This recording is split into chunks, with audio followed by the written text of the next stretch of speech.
Yeah, yeah, Tutu Spoon. You want the news update? Tutu Spoon. Yeah, Rastafari. Kilibamba, kilibamba, kilibamba. Kilibamba, kilibamba, kilibamba. What I want? Yes, what you Spoon TV. Yes, what you got? Spoon TV. Spoon Ba-da-ba-di-ba-di-ba. Spoon Kidi-di-di-da-ba-do. TV. Spoon Entertainment. Kua, kua, kua, kua. Kua, kua, kua, go to there. Kua, kua. Beat the Spoon, and your boy riding the South Bend. James on the beat. On the spoon to get your information. On the spoon to be part of the action. Spoon, spoon, spoon television. Spoon, spoon, spoon. All right, folks, what a way to welcome you. Thanks for joining us tonight. This is Spoon Talks. Tell you what is happening. We're back on the radio, live across the Spoon Network, Spoon FM 107.5. We're live on Fabric Radio 101.1 Tell FM you what is happening. and on several other frequencies across the country. Just to talk. Thanks to Voice of Liberia for always relaying Spoon Talk. And I want to welcome you across the counties on the different radio stations. News update. Always making sure that you get to follow Spoon Talk, share your thoughts, share your views, and making sure that you can form part of the national discourse. As you know, Spoon Talk is where you get the news, the views of Liberians, the analysis, and all of the different happenings around the everyday activities in Liberia. Yeah. So welcome. My name is Nelson Colette, and Spoon Talk is live across the Spoon Network. We're on Spoon TV on Facebook, Fabric TV on Facebook, also on Super TV. Thanks to all of you joining us on YouTube as well. Our YouTube handle is Spoon Talk Live. You got a spoon. You can find us on YouTube. And I want to welcome you. Thanks for joining us tonight. Kindly share the show as you join us. My name is Nelson Colette. And it's been a very, very busy day today. As most of you are aware that the National County Sports Meet has been ongoing. What I want. And Yes, what you got. Spoon TV. two matches Yes. today, talking about Bond County versus Nimba, and of course River G versus Grand Cape Mount County. TV. And it's been very busy at the Samuel Kando Sports Complex with the 2025-2026 National County Sports Meet going on. Liberians from across the country in the thousands gathered today. They trooped in at the famous Samuel Kando Sports Complex to cheer the teams up to victory. And interestingly, the boys from Nimba in Nimba County, from the top of the Nimba Mountain, defeated the Kwatawi boys today, 3-0.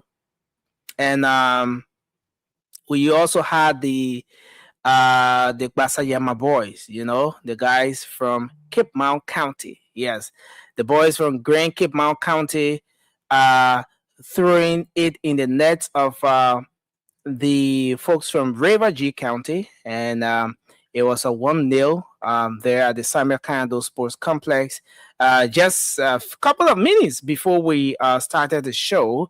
So it's been a very engaging day today at the Samuel Kando Sports Complex.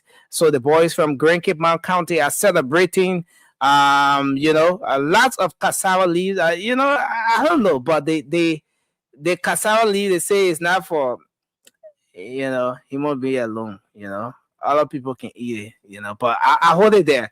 So yeah, celebration in Nima County and Grand Cape Mount counties, River G and Bone counties are going out today in a very sad move. But you know, the both counties have always done their part. They've made their mark when it comes to the history of the National County Sports Meet. But it just turned out to be a very sad one today for Bone County and Grand Cape Mount counties at the Samuel Kando Sports Camp. Not Grand Cape Mount, but River Cess County today at River G County and Bone counties. It's been a very sad day for them today at the Samuel Kando Sports Complex. But again, we're here tonight. Spoon Talk gives you a taste of everything. Spoon has been bringing the program live, both on radio and on our social media handles. I want to say thanks to all of you who have been following since we started live streaming the program, the National County Sports Meet today. And I want to say thanks to all of you joining us. Yes, but we're going to move into it. A lot happening across the country, even with the road out of the National County Sports Meet. There's just been a lot of other things happening in the country. And you know that's why Spoon Talk is here, bringing you up to speed with all of the happenings. So we're going to bring you just that. It's going to be a loaded show tonight. The best you can do is to get glued to your radio. Just encourage someone to listen with you. If you're watching the program, we ask you to kindly share the show as you join us. Just share the show across your social media handles, across Facebook, YouTube, your WhatsApp groups, your Messenger groups, and let's have a great show tonight. Well, as we always do, the first segment of Spoon Talk is dedicated to you. I'm going to go to the phone lines, take your calls. Let's hear what your thoughts are. What is it you want to talk about? I know the most talk about county sports meet is at the heart of the discussion going on right now. But you can talk about just anything that is of concern to you. Let's get it started that way. 0555-101075 is the number to call, and you will be live. 0555-101075 is the number to call, and you'll be live on the program Spoon Talk tonight. 0555-101075. So let's go to the phone lines now. Start to take your calls. What's on your mind? The first segment of the program dedicated to you, our viewers, our listeners, where we get to hear from you. I want to welcome the many of you who have already started joining us, sharing the show as well. I see my own brother, Austin Jackal, here tonight. Thank you for joining us, Austin. Daniel Tante is here. The Skazi Kaipi is joining us. Jimin Slocum is here tonight. Thank you for joining us. I see Isaac Zodiga. Yeah, hope I got it right. Thank you for joining us.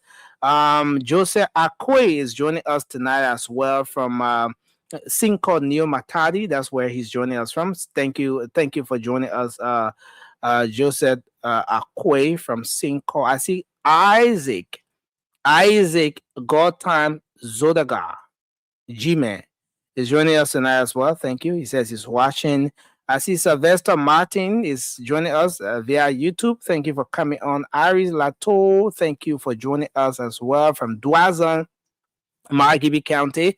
I see Ende Noir is here tonight. Douglas Stewart is joining us as well. Samuel Smith, thank you for joining us tonight. Frank Siawe, thank you as well for coming on. We ask you to just keep sharing the show as you join us tonight. Lawyer Latte, thank you as well from Bone County. The defeated Bone County, thank you for joining us tonight. Chris Gate is joining us from Senequale. The jubilant Senequale right now. Thank you for joining us. Birthday Noir. Day Noir is joining us tonight as well from Iowa. We appreciate you for coming on. Emmanuel Walker. I see Joseph Dolo Nya. Thank you for coming on tonight. Eliza Walker is here as well. We appreciate Rachel Kume for joining us from Greenville, Sino County. Fabrice Flomo is here as well. Christina Masakwe for the Josiah, King D, and just everyone joining us. We appreciate you. Keep sharing Spoon Talk, and let's go to the phone lines now and start to take your calls on 0555-101075. and you'll be live on the show tonight. Let's start with this person. Hello, your name and where you calling us from? Good evening, Nancy. Yeah, hello. Let's hear you. My name is Anthony C. I'm the Vice President of Operation Marathon 2, All a right. motorcycle organization in Liberia. Happy New Year to the entire staff and management of Spoon Network, Fabric, and Super FM, including all the radio stations. What's on your mind? Yeah, one of my mind is to say Happy New Year to His Excellency President Joseph Boyka from the motorcycle organization of Liberia, all the motorcyclists. We want to say congratulations to Honorable Jeremiah Bakun, the First Lady, the Second Lady, the Speaker, Honorable Richard Kun, Nangwe Kun, Pro Tem, Honorable Nyomli Kanga, the entire House, and all the government officials and those that are working in the interest of Liberia, including all the relation leaders that praying for Liberia to be better and more better. I want to appreciate it. I tell you, and thank you. They continue to guard and bless them, and even those that are overseas that are also interceding for Liberia. Let a God whom I said, Anthony Sayer, let our God continue to carry them through, and you next thing as you continue to carry our issue, that other people will hear it. And make sure that Liberia become better.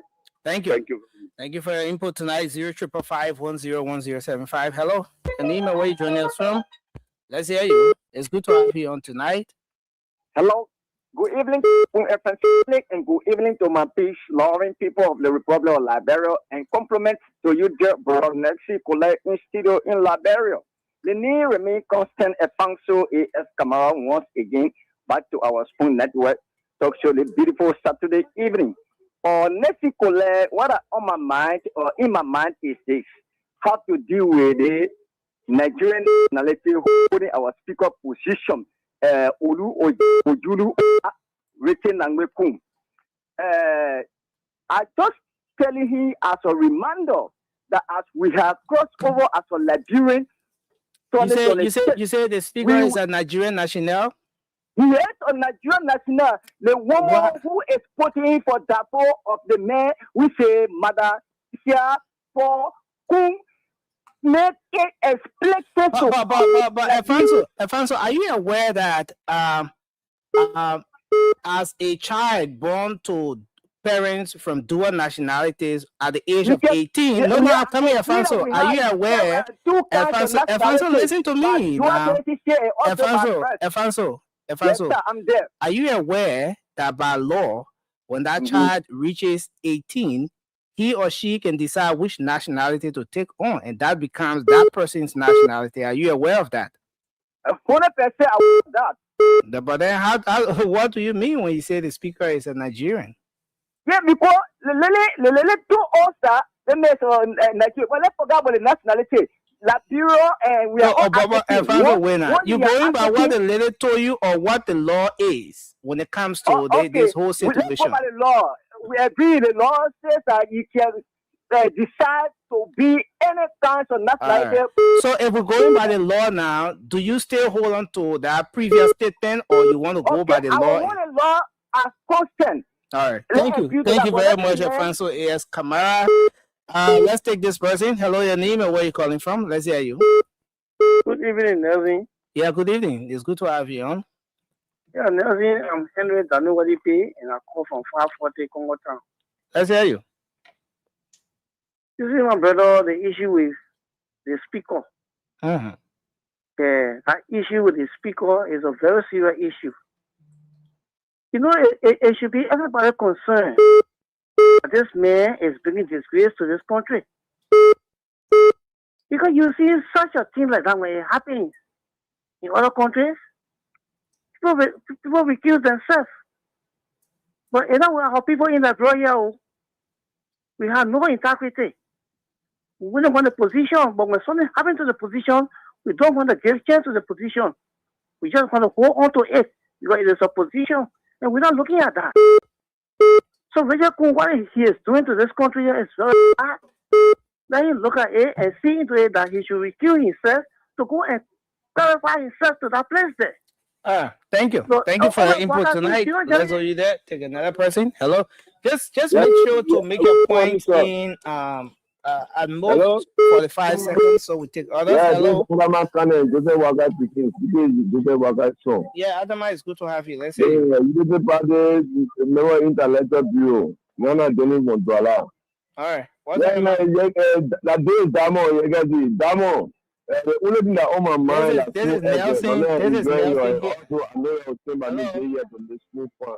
Hello? You guys see, if you listen to me, I get a performance, the material I tell me to ask for. So, I don't So, know why you Adama, want to tell me, or I was telling to listen. Adama. Listen, I was telling No, I listen. was telling to Let- you, no, that I listen, on my mind, listen, listen, I was listen, saying my own, so listen, I on my Adama, mind. The Adama. quality, I would say everything so you can give it to, you guys see, I beg you. I Okay. on my mind. Thank you Adama, very can you much. hear me? Can you hear me, Adama?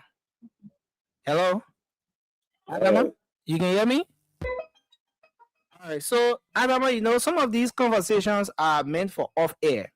If you call someone, maybe you and Yekesi discuss something, he told you to go and find, maybe get proof from or whatever. Those are off-air conversations, Adama. When we open the lines for what's on your mind, it should be about national issues, you know, not about you and Yekesi discuss or you and I talk something behind the scenes and then you want no, please.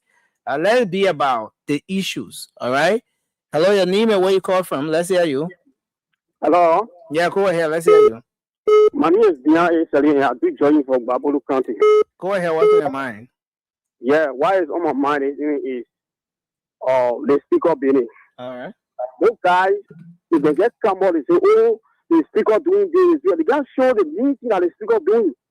What is the speaker doing now? They putting how to discuss for our lab, how to lay out Google roads. For things to have good in the government. Then where we're going to get the speaker, what is the speaker doing? Thank you for your input. All speaker noise all the time, you know, so that I can do our work. Let us speak up. Thank you. Sunday, so that they can do our work. Thank you. Thank you. Hello, your name and where you call from. Let's hear you. Nelson, Hello. Colette. How are you going? Good evening, sir. It's good to have you on. Yeah, you got DJ Constance here. All right. It's good to Yeah, have you come on. on, Lakwasi. Let me address something you did last year. Okay?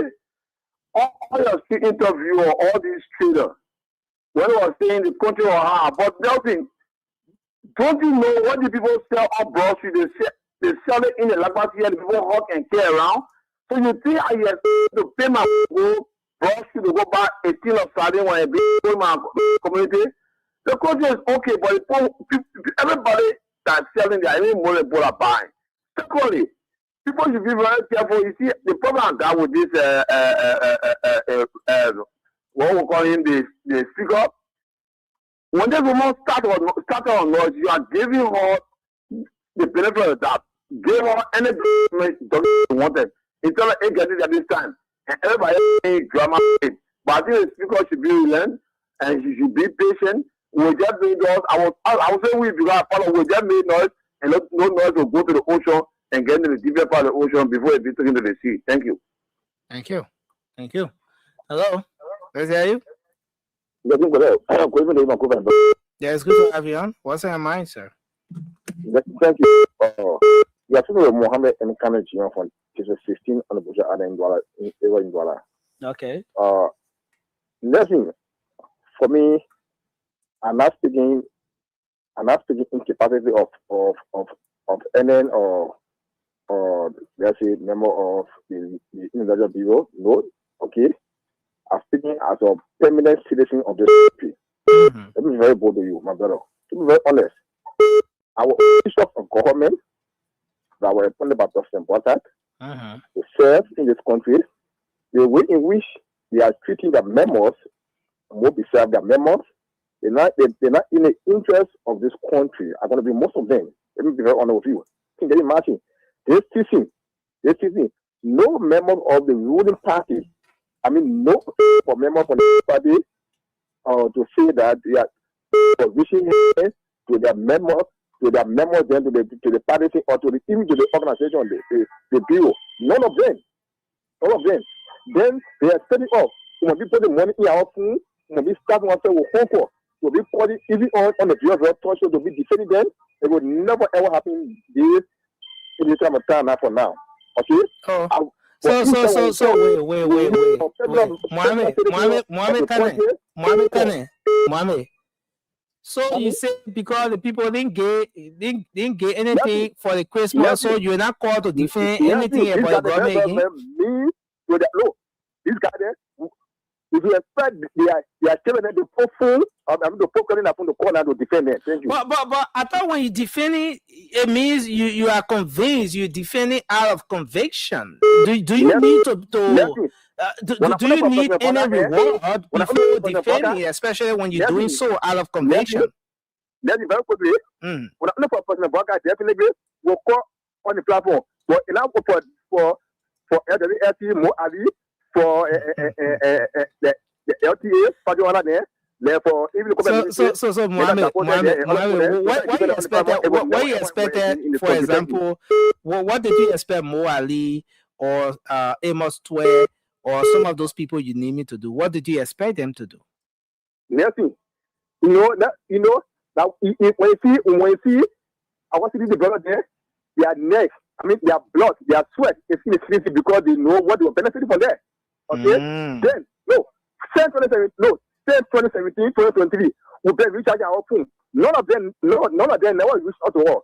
Then, let me say, I'm coming power now. Definitely, they must tell about for the past then we must go in the strong water. That it will not work again. Thank you. You know, Mohammed angry tonight. You know, it's my first time to hear Mohammed very, very angry. Let's see, our name at base or several of reasons they may need to rethink itself for our speaker position, such as immigration forgery in America. That's a dangerous thing for speaker to be holding or position at that. Then he cannot enter our foreign express or have no foreign relationship. Then when it comes to the Mohammed, let me ask you. It's bad. Alfonso, we will run against them and we'll put a feet of we wrote on the state as he did on to Nazi Kofa. We are going if he have committed or academic suicide. So we're not tolerate it. So Alfonso, let me ask you, Alfonso, is there any official statement from the U.S. government, for example, supporting the claims you just made? Is there any official statement, especially of recent since this issue came up? Then a challenge he cannot to America. He go there, he will be caught and be comprehended to jail. So we will not tolerate. You know where we need to be a speaker for country? Get power men in the country, the most powerful country. You have a mouthpiece for the people in the government. Thank you for your input tonight. We appreciate you. Let's take another person. Hello. Yeah, good evening. Yes, sir. Adima, where you call from? Yeah, I'm Anderson Victor, and I do call from Firestone. Victor, what's on your mind? Yeah, I got just few issues on my mind. Firstly, let me thank the governor of Liberia for some other developmental activities that they are carrying on. But I got a concern. One has to do with the issue of our people in the lower end of Margibi County. Most especially Dorostan and different community. We are not benefited anything from public work when it comes to rural rehabilitation. From the inception of the government, it has gone about 2 years now. We haven't benefited anything concerning our rural issue here. And we got one of the major clinics that connects agriculture unification town, also the Dorostan area, and also other areas in here that people will leave from and then go there. But up to now, our rural are not up to. And then I had an opportunity to visit Kawa area. I don't know what the Ministry of Public Works is really doing. We saw a contractor who issued the project, and according to the people they gave them the project to do, just from the agriculture from the Douala area where they get the Kawa Junction to the Kawa Bridge. The contractor took 1 month to just do some passing on that road. And then they went to New Georgia Junction, Kawa New Georgia Junction also. They took the old quota from trying to rehabilitate to that or to do some passing of the new quota. But when they moved the old quota, they fixed the area first, they focused right. Later they came and dropped the area, they just left that area that better. Every evening if you go in that area, you keep barrels, the road condition is very bad up. Okay. Yeah, very in the city. I don't know what the public well is doing. They are giving contract and they are not monitoring or they are not supervising the people. You give to foreign nationality, just take the contract and then they do things. Thank you for your input. We appreciate you. Thanks a lot. Thank you. All right. So this person, hello. Hello. Is that you? Your name and where you joining us from? Hello. Hello, sir. You are live on the show. Let's hear you. I'm calling from Toason. Okay. What's on your mind? I just want to tell the president, thank you, the Excellency Joseph Nima Baka. The style that you took between the protest between Lofa and Kema. And that kind of leader we want. Because without some leader, they will say my interest involved because some Lofa. But he didn't behave like that. They get a point to Kema. That kind of leader we want. Thank you. I was speaking as some grand leader. But the photo and by Loma woman from Salsa. All right. I want to thank you. So whichever way, some kind of way your interest got the point. But thank you. Thanks a lot for your input. Hello, your name and where you calling from? Let's hear you. My name is Cheka Young, calling from Boston. Cheka Young. Yeah. What's on your mind? Well, on my mind tonight, I'll tell you thank you. First of all, let me tell you Happy New Year. Happy New Year to you too, my man. My man, I want to ask my representative, Yeke Yakwa Lukoruba. You will not be tired. Oh? Any child I say that I'm against the child against me. Yeke continue to be consistent throughout. After and bro, TK will be front to become president for the nation. Oh, yeah. You want for Yeke and Mary Bro to contest on the same ticket? Yeah. Who will be the president on the ticket? Yeke will be the president, Mary Bro will be the vice president for the nation. Why you want two of them to contest? Move faster. And the only people are consistent. Anywhere they send it, any sector they send it, the tribe are all need to face it. But you can tell you got to be stupid in that house. The guy is not a stupid man. Okay, let me ask you. What's the major impact? Name two major things you think Yeke as a lawmaker has done for the people of District 10. District 10, okay. Two major things. Are you listening? Yeah, I'm listening, sir. For Yeke influence today, District 10 are laid off all over in District 10. For Yeke influence in District 10 today, District 10 got a modern market hospital today. For Yeke influence today, Liberia trying to respect the law. How? Yeah. For me, I'm trying to tell Yeke, and Mary Bro, come to Mary Bro was city mayor in this country, in this city, I will talk about Mary Bro clean. But today, see, thank you. Thank you.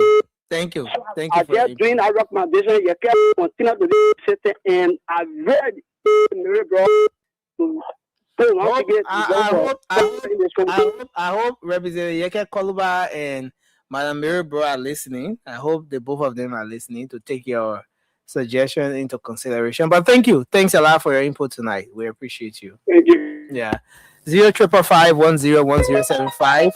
Let's go back to the phone line. This person. Hello, your name and where you joining us from? Yeah, good evening, Nazim Kula. Good evening, sir. Good evening, Nazim. Good evening, sir. I can hear you. Yeah, that is the voice of Rasta. Oh, Sabu Rasta. Yeah, Nazim, I'm going to show from Point 4 to be specific on geographical location tonight in Zimbabwe. But Sabu, is it Sabu as in the Sabu that people can call the Sabu we know in Liberia or what? Yeah, but maybe you know it's like usual like Sabu can call the Sabu that people can call the two Sabu that own the so that your real name Sabu. SABU, but real name SABU Sabu. Who gave that name? Wait. That my pa gave that name, or you just call it some kind of way? No, my pa gave name. My pa. Ni Sabu. Okay, so the last name Raska, right? Yeah. R-A-S-T-A. Okay. Yeah. So Sabu Rasta, go ahead. Yeah, I got you. Go ahead. What's on your mind? Thank you, Nothing on my mind tonight, nothing. The feeling the way I say nothing is too much. You get me? Nothing? Yeah, he says stealing building the country too much. I heard you. Thank you. Nothing. Nothing. Orange company. Orange are in Liberia. Yeah, Orange company. That we call Second. But now I think it's to Orange now, right? Yeah, nothing. Yeah, I'm listening. You got me? Sabu, I can hear you. I can hear you very well. You. Yeah, thank you, nothing. The Orange company are in Liberia. Nothing. They're not building fun to us. Yeah, we the customer or we are like nothing. Can you actually go now? I pay my 25. I wear 2 orange. Am I allowed? Sabu, you want to just go ahead and make your point because I can't keep saying yes. Yeah, thank you, nothing. I bought 2 orange film, nothing. And according to orange, they say each of that film, they got 3 months data. They got 3 months data. You use that film for 3 months. Why you subscribe? Why you buying data? But nothing say I bought those food for orange. Up to present, let me see my data here. I don't know what the Sabu, you know, yeah. Orange is a business, a company all by itself. And whenever you have these issues, it's just fair enough that you reach out to the company. I'm really sure. Orange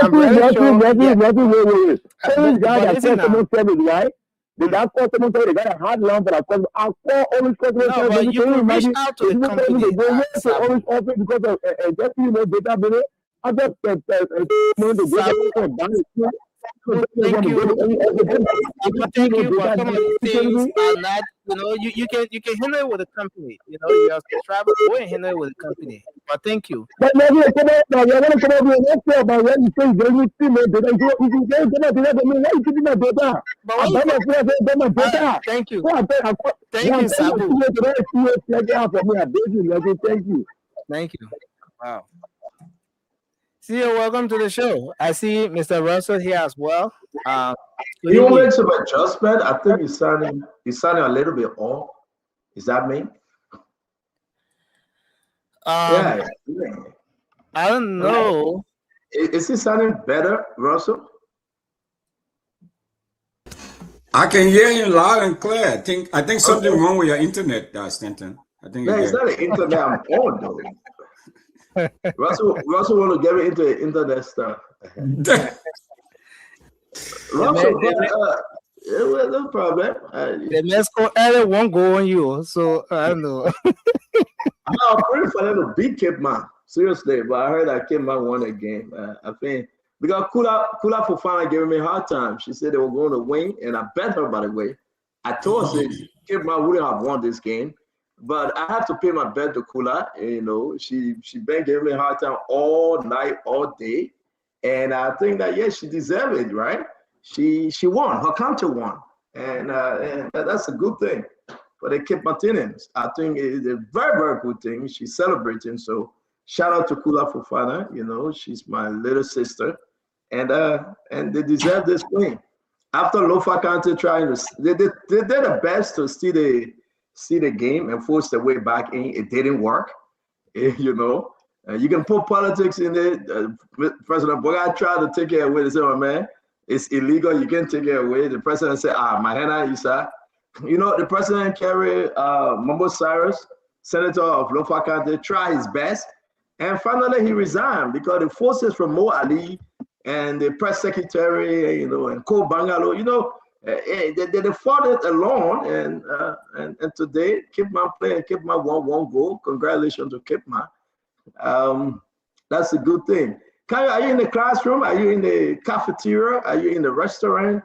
White chairs in the background, and those chairs are not dining room chairs, by the way. Or are you in the basement? I believe maybe that's your basement.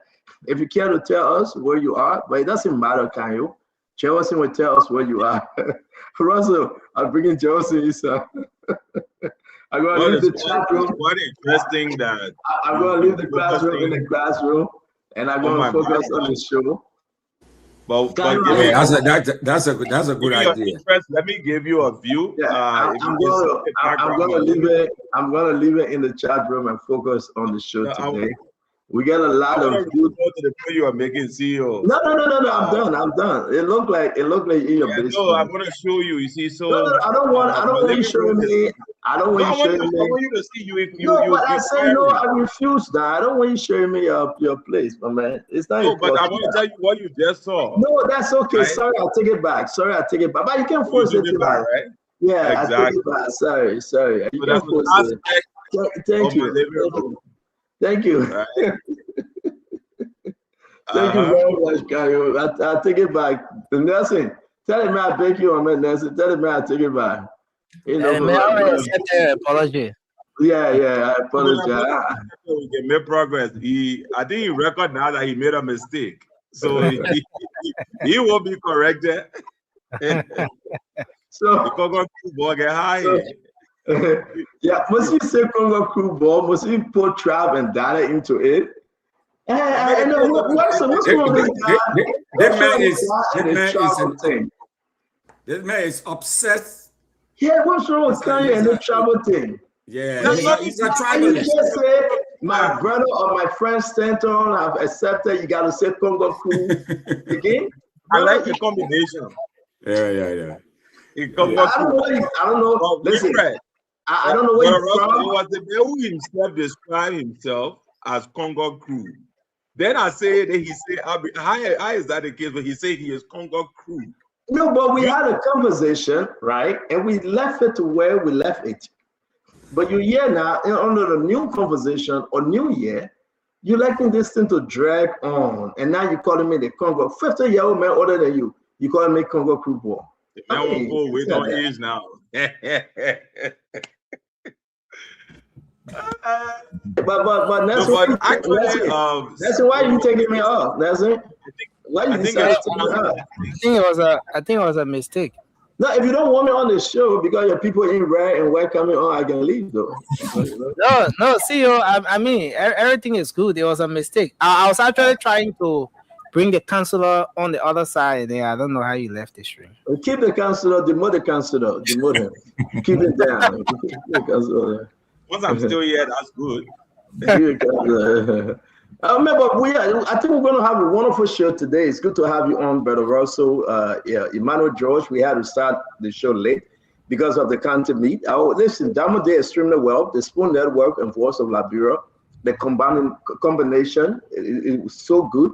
A lot of people enjoy the program. They watch it. They listen to the radio. And it was very, very great. We sent a shout out to the Spoon Network and Voice of Liberia. That was good coverage today. And, and this is what we try to do to satisfy our fellow Liberians home and abroad with the little we can and the little we can afford, to give them nothing but the best on this different network. And shout out to Sekou Sharif and the rest of the team of Voice of Liberia. And Damas Langer was very, very, he's a good man. I mean, Deputy Managing Director for Spoon Network, running the affairs, and, both administratively and on the front of the media as well, doing what he can do. And I applaud him a lot, and I applaud the entire team, Madam Titi Kane.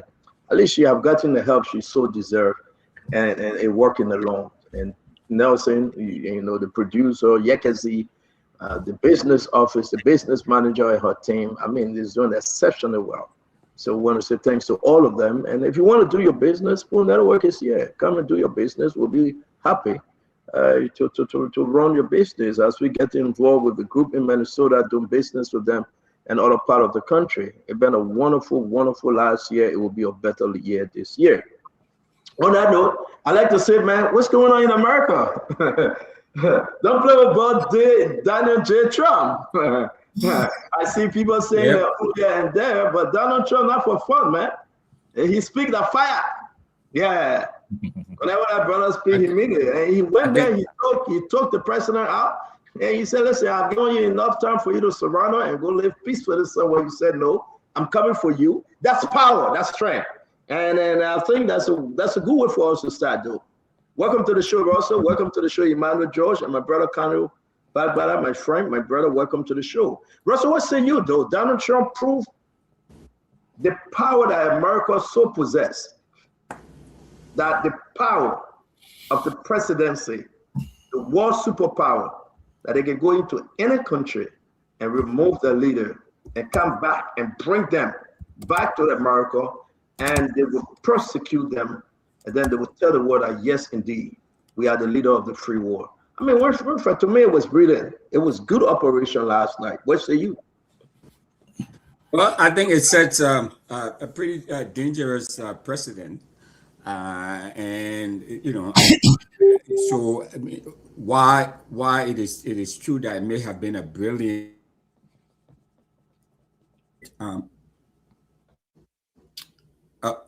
can you guys hear me? Yeah, we can hear you.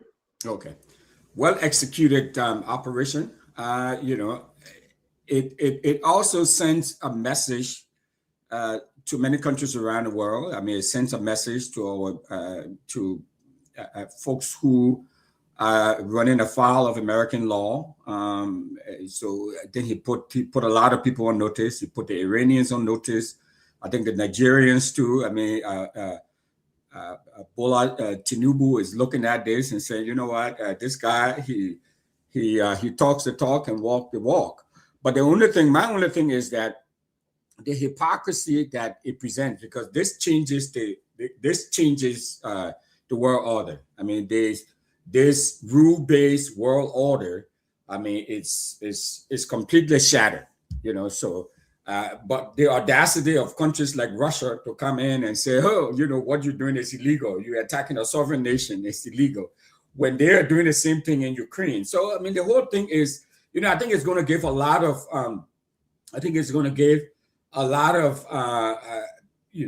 excuses to countries like China or Russia or many other countries who would like to go on this sort of military adventurism. In trying to quote unquote protect their own interests and all of that. So I have mixed feelings about it, Stanton. But I think Donald Trump sends a clear message. So if you are Richard Kuhn, anybody who is violating or may have violated U.S. law, you know, you know, Donald Trump is not someone to take for joke. And if you are Nigeria and he says that you have to get your act together, you have to rein in these terrorists. If not, we're going to do it for you. You've been put on notice. So there are a lot of things. You know, happening, and the awesomeness of the American military to go in there 150 planes. Now, Venezuela is not some small country. Venezuela is twice the size of California. They have a huge military, Navy, Air Force, all of those branches. Those folks were able to go in there. No U.S. troops lost their life. No military asset was damaged. I mean, they did attack some of the planes, and they went in there, came in and snatched the president. And he's now on the ship going to Guantanamo Bay to be shipped out to New York. I mean, it says a lot about American power, but it also talk about the shattering of the world order and the hypocrisy of these Western countries. Because you see, Germany and UK and all of these countries, they're not saying anything about it. You know, so it's just mixed feelings. I know I'm saying I'm hitting on all these different. Yeah, let's bring in the others. You know, you're a unique politician here in the U.S., Minnesota. This is a worldwide issue. But take a position. Is this a plus or minus for the United States, Russell?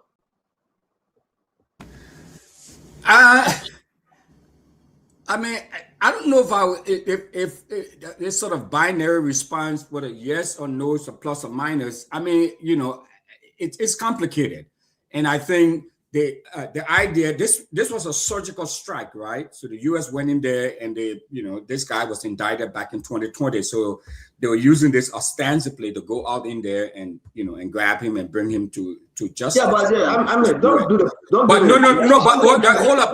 Minnesota politics. Don't do the Minnesota politics. Is this good for the country? Is it good for the region? Both South and North America. Is it good for the region? I think it's such. I think I said it earlier, Stanton. I think it's such a bad precedent, especially that the U.S. is going there now, and Trump has said they're going to be running and managing Venezuela. I think it sets a bad precedent. Okay, thank you, Emmanuel. I mean, before we come to you, Emmanuel, you came a little bit late. I mean, kind of consider. You've been observing the geopolitics here. What's the you in this whole arrest of the Venezuela president and also his wife and his son? Well, I'm a Liberian first and foremost. I have no other nationality aside from my Liberian nationality. I don't think myself competent to offer views in a matter of this nature or of this gravity. So I don't think I'm better placed to really respond to the issue. I don't. I do know that President Trump has stated quite clearly that he has acted in America's best interest in support of America's national security, which is the responsibility of the President of the United States of America. Beyond that, I'm not competent to offer any other advice or opinions on the matter. Thank you. Emmanuel, what's to you? Well, Stanton, this morning, as I watched the operation and listened to the BBC, CNN, and other news network, my thoughts was to Taiwan. I was thinking seriously about Taiwan. Yes, if I can piggyback on what Mr. Russell said, yes, it was a successful operation. But what is the plan for the day after? From the BBC, the vice president has taken over. The head of the internal affairs, the defense minister, and the other strong men came out strongly today condemning. The region, the other leaders who have been signaled out, like Colombia and other countries, they will start be taking serious precautions. There is a movement, according to the BBC, of a lot of Maduro supporters into a neighboring country, creating a refugee crisis when UNHCR does not have enough funding right now to deal with those kind of crises. People internally in Venezuela, they are still grappling as to who is in charge, because the lead opposition leader is out in, has won the Nobel Peace Prize, and she's currently out of the country.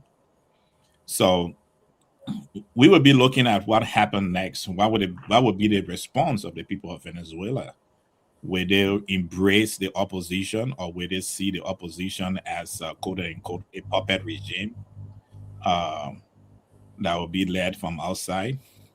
So most of these things, what we look at is the day after.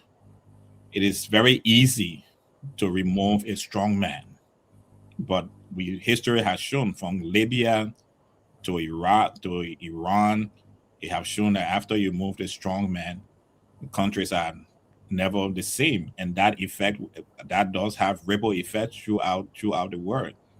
But my heart now is thinking about Taiwan, because China has been looking for an opportunity. China last week had a military drill. The Chinese President Xi have said that Taiwan have to be a part of China. So when you see a country that is respected carrying out such an operation, then and you see that the Chinese are not seriously condemning it, they are diplomatically condemning it, but not seriously. And even the Russians are not seriously condemning it, they are making diplomatic work, but it's not as strong as it should be. It's because they all see that, oh, we now have a new geopolitical terrain, and it's a terrain of strong men and strong leaders who can get what they desire. So that's it right now. Let's see what happens tomorrow, day after tomorrow in Venezuela. But yes, the strike was successful. But the story is what happened after.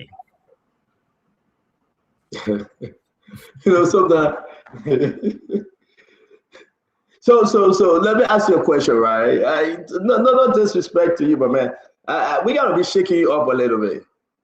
Everything you just said, I don't think it's adding up, Emmanuel. I mean, that's my view, though. I mean, you went around the bush, you went to Taiwan, you went to China, you come back to Russia, you went back to Cuba, you went back to Liberia. Russia, and not Russia, Dr. George. The people got a new president. It's the vice president. She took over. And you say you don't know who's in charge? How can you say you don't know who's in charge if you say you were watching BBC and CNN? They announced that to sworn her in. She's the new president of Venezuela. Yeah, she was sworn in. How can you say you don't know who's in charge? You watched part of you saw part of the movie and you went to bed? I know you're old, man. I know it's okay. You gotta go to bed early, you get up late. But you can't say you don't know who's in charge. No, well, Stanton, as of the last time I monitored this, it was around 9 o'clock this morning. I have been busy in a treatment center. But that's what I'm saying. I mean, this thing is very, very unfortunate.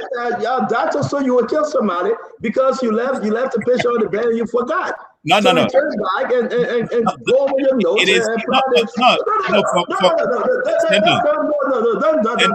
don't do this, Dr. George. Dr. George will always come on the show, and I try to do my best to save you because you got that doctor degree, right?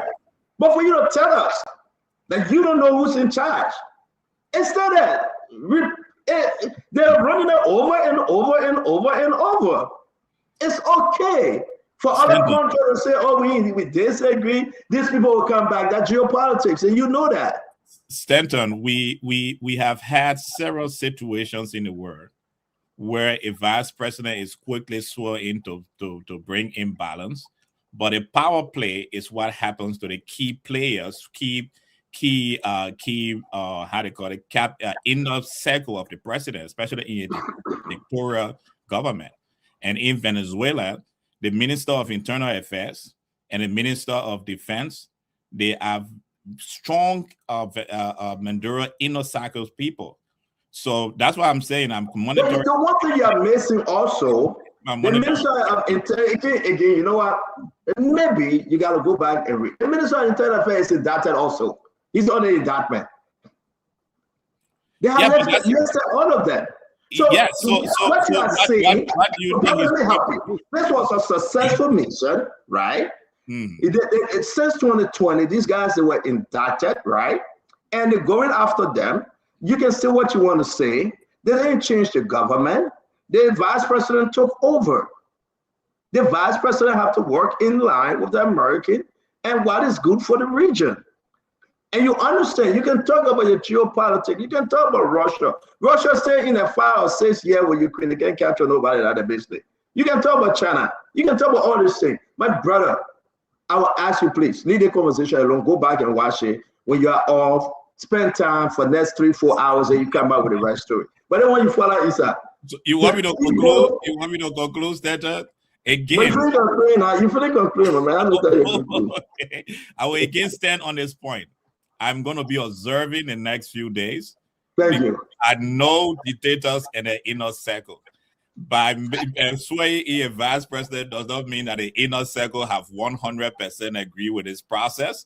It just means that they're trying to put a face to the government to make sure that things are calm. But I will be personally monitoring the next few days because I definitely. Now you're talking about ANC, brother. It is. Now you're talking about ANC. Paul, that's the best saying like ANC. You monitor the 2029. Remember that move ahead. This is just a sidebar conversation, and the councilor can't about say you get nothing to say. Remember you right. Let that one alone. Paul Kennedy. Let this come to you, right? We woke up this morning, 1 a.m., the operation was going on. The people that were successful. The former president, now we can say former president of Venezuela, and that of his wife, and that of his son, a lot of folks on the indictment, right? Donald Trump going to bring them in, they will persecute them, right? That's the best thing. Listen, they got a reason why they went there to arrest them. And say what you want to say, Paul. It was a successful mission. But let's move ahead. Let's hear you, my brother Paul Kennedy. I beg you, I know you follow it. It's on BBC, it's on MSNBC, it's on Fox News, it's all over. So don't tell me say you're taking care of your 3-year-old baby 20 days. I know, old man like you for 54 years old, still get 3-year-old baby, but that's my business. So let's go ahead and talk on the issue here and leave your business. Not your grandson, no. Thank you, Stanton. Actually, the boy is 5 years old. But Okay, I have 5-year-old now. I have a 37-year-old wife. We talking about a 37-year-old wife. We talking about you and Mr. Uncle Sam. No. Begin. My wife is young and I can still operate. So I have a 5-year-old son, and I'm proud. Very Imagine, Paul Kennedy is 54 years old, right? And he got a 5-year-old son. So let's do the math, right? So the boy will be out of high school at the age of 18, right? And at the age of 18, if you are 18 on 54, you around what? 18 plus 54, 70 what? 70 what? Can somebody help me? 54 and 18, right? You're around 72. Paul Kennedy will be 72 when a young man gets out of high school, right? So when you get out of college, Paul Kennedy will be 76. When you get out of college, when you get your first job, if you're a doctor, you got to go for 4 more years. Paul Kennedy will be 80 years old. Paul Kennedy will not enjoy his son. He will be all of this earth. Because longevity is not in his family. By the way, go ahead. Yeah, you know, I like you doing the same thing Wanaka was doing the other day. Wanaka said when the President Baka leave, Jeremiah will come and spend 12 years, and then George will come after George before me. All right, you're putting me last, but it's okay. What matters a lot now is that America does, Nolan, I'm on the phone. America will do whatever they want to do. They will definitely be America, and you know, that is their policy. They want to do that. What is on my mind today is actually to thank the Liberian people who took up their time to follow Dr. Clarence Moniba here 2 days ago. On behalf of the Liberian National Union and you know, all of the leadership, we just want to say thank you.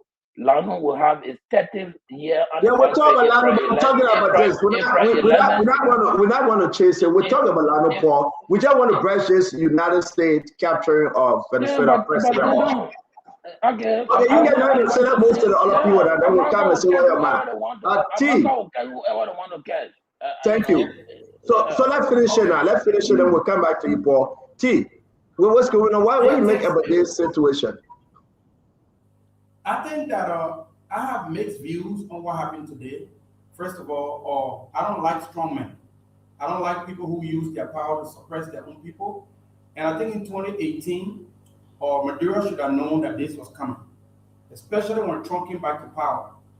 He lost the election by almost close to 30% margin, and he cheated. We heard that there was a time he was contemplating accepting the result, but then he had a quick 360 and he refused to step aside. And he has been enabling criminals in the area, and America has complained time after time. And he took Trump for granted, you know. It was very clear when the shift came to his show that something bad was coming.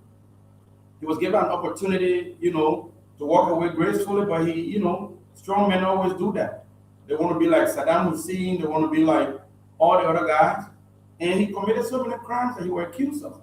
So many countries around the world did not recognize him after the elections in 2018. He sat there, listened to Vladimir Putin. When he saw what happened in Iran, America went in and did what they wanted to do. He saw what happened in Syria. America went in and did what they wanted to do. Russia is not able to stop America from undertaking any mission anywhere in the world, and today proved it. I'm glad he got out of there. But then again, I say I have mixed views because, you know, I don't want a powerful country just going into another country, no matter what the case is, and then removing their leader. You know, why I support Trump action today, my feeling about it is not too good because I don't want it to become a practice where anytime they don't like somebody, they just want to remove them.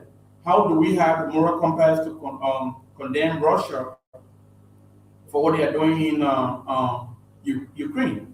How do we condemn China if they ever decide to take a step against Taiwan? So that's the part of it that makes me feel a little somehow. Well, I like that Maduro is gone. He was a criminal. He is a criminal. Yeah, thank you very much, Chief. Thank you. Thank you. Kev? Let me hear you, Kev.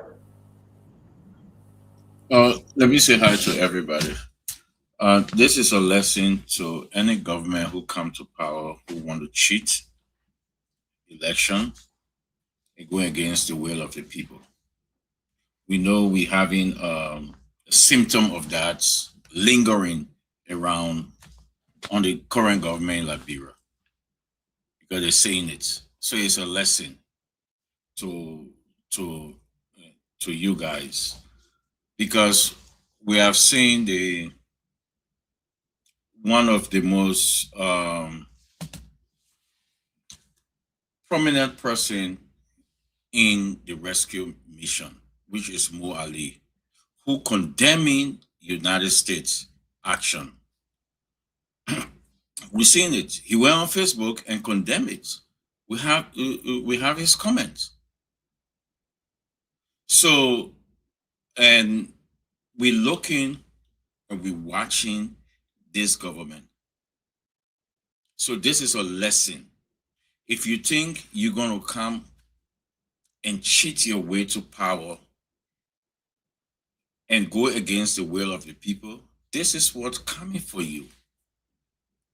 So what Donald Trump did today, the people of Venezuela right now rejoicing in Miami. I think it's a good thing that you cannot cheat your way to power.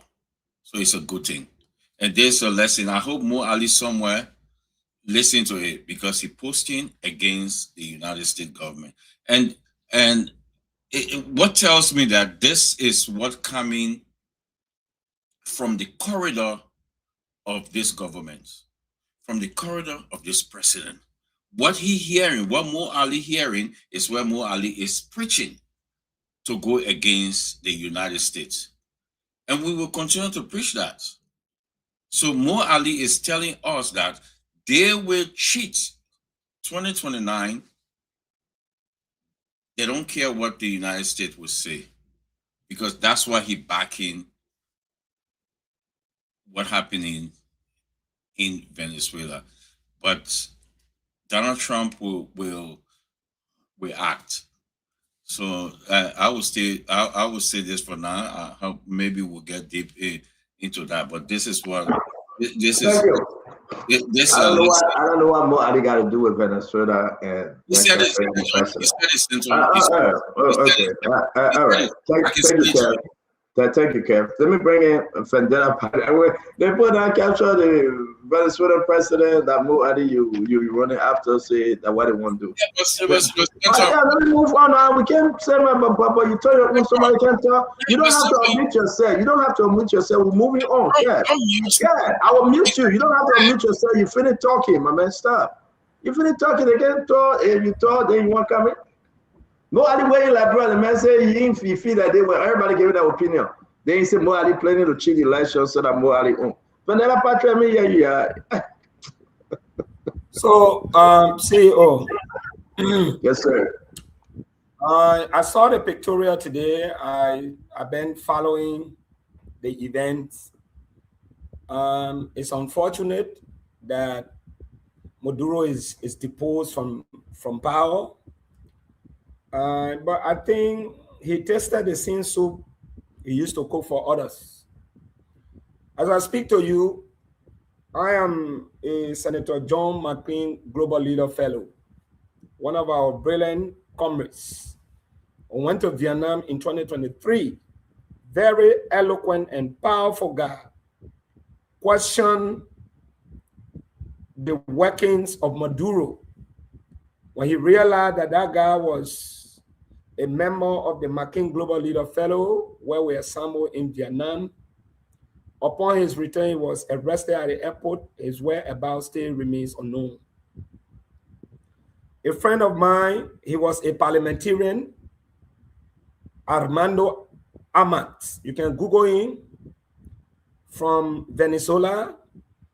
He had to escape in Europe when we went as policy leader fellow at the European University Institute, just by listening to his ordeal, the persecution under Maduro. Imagine a parliamentarian was chased out of the country.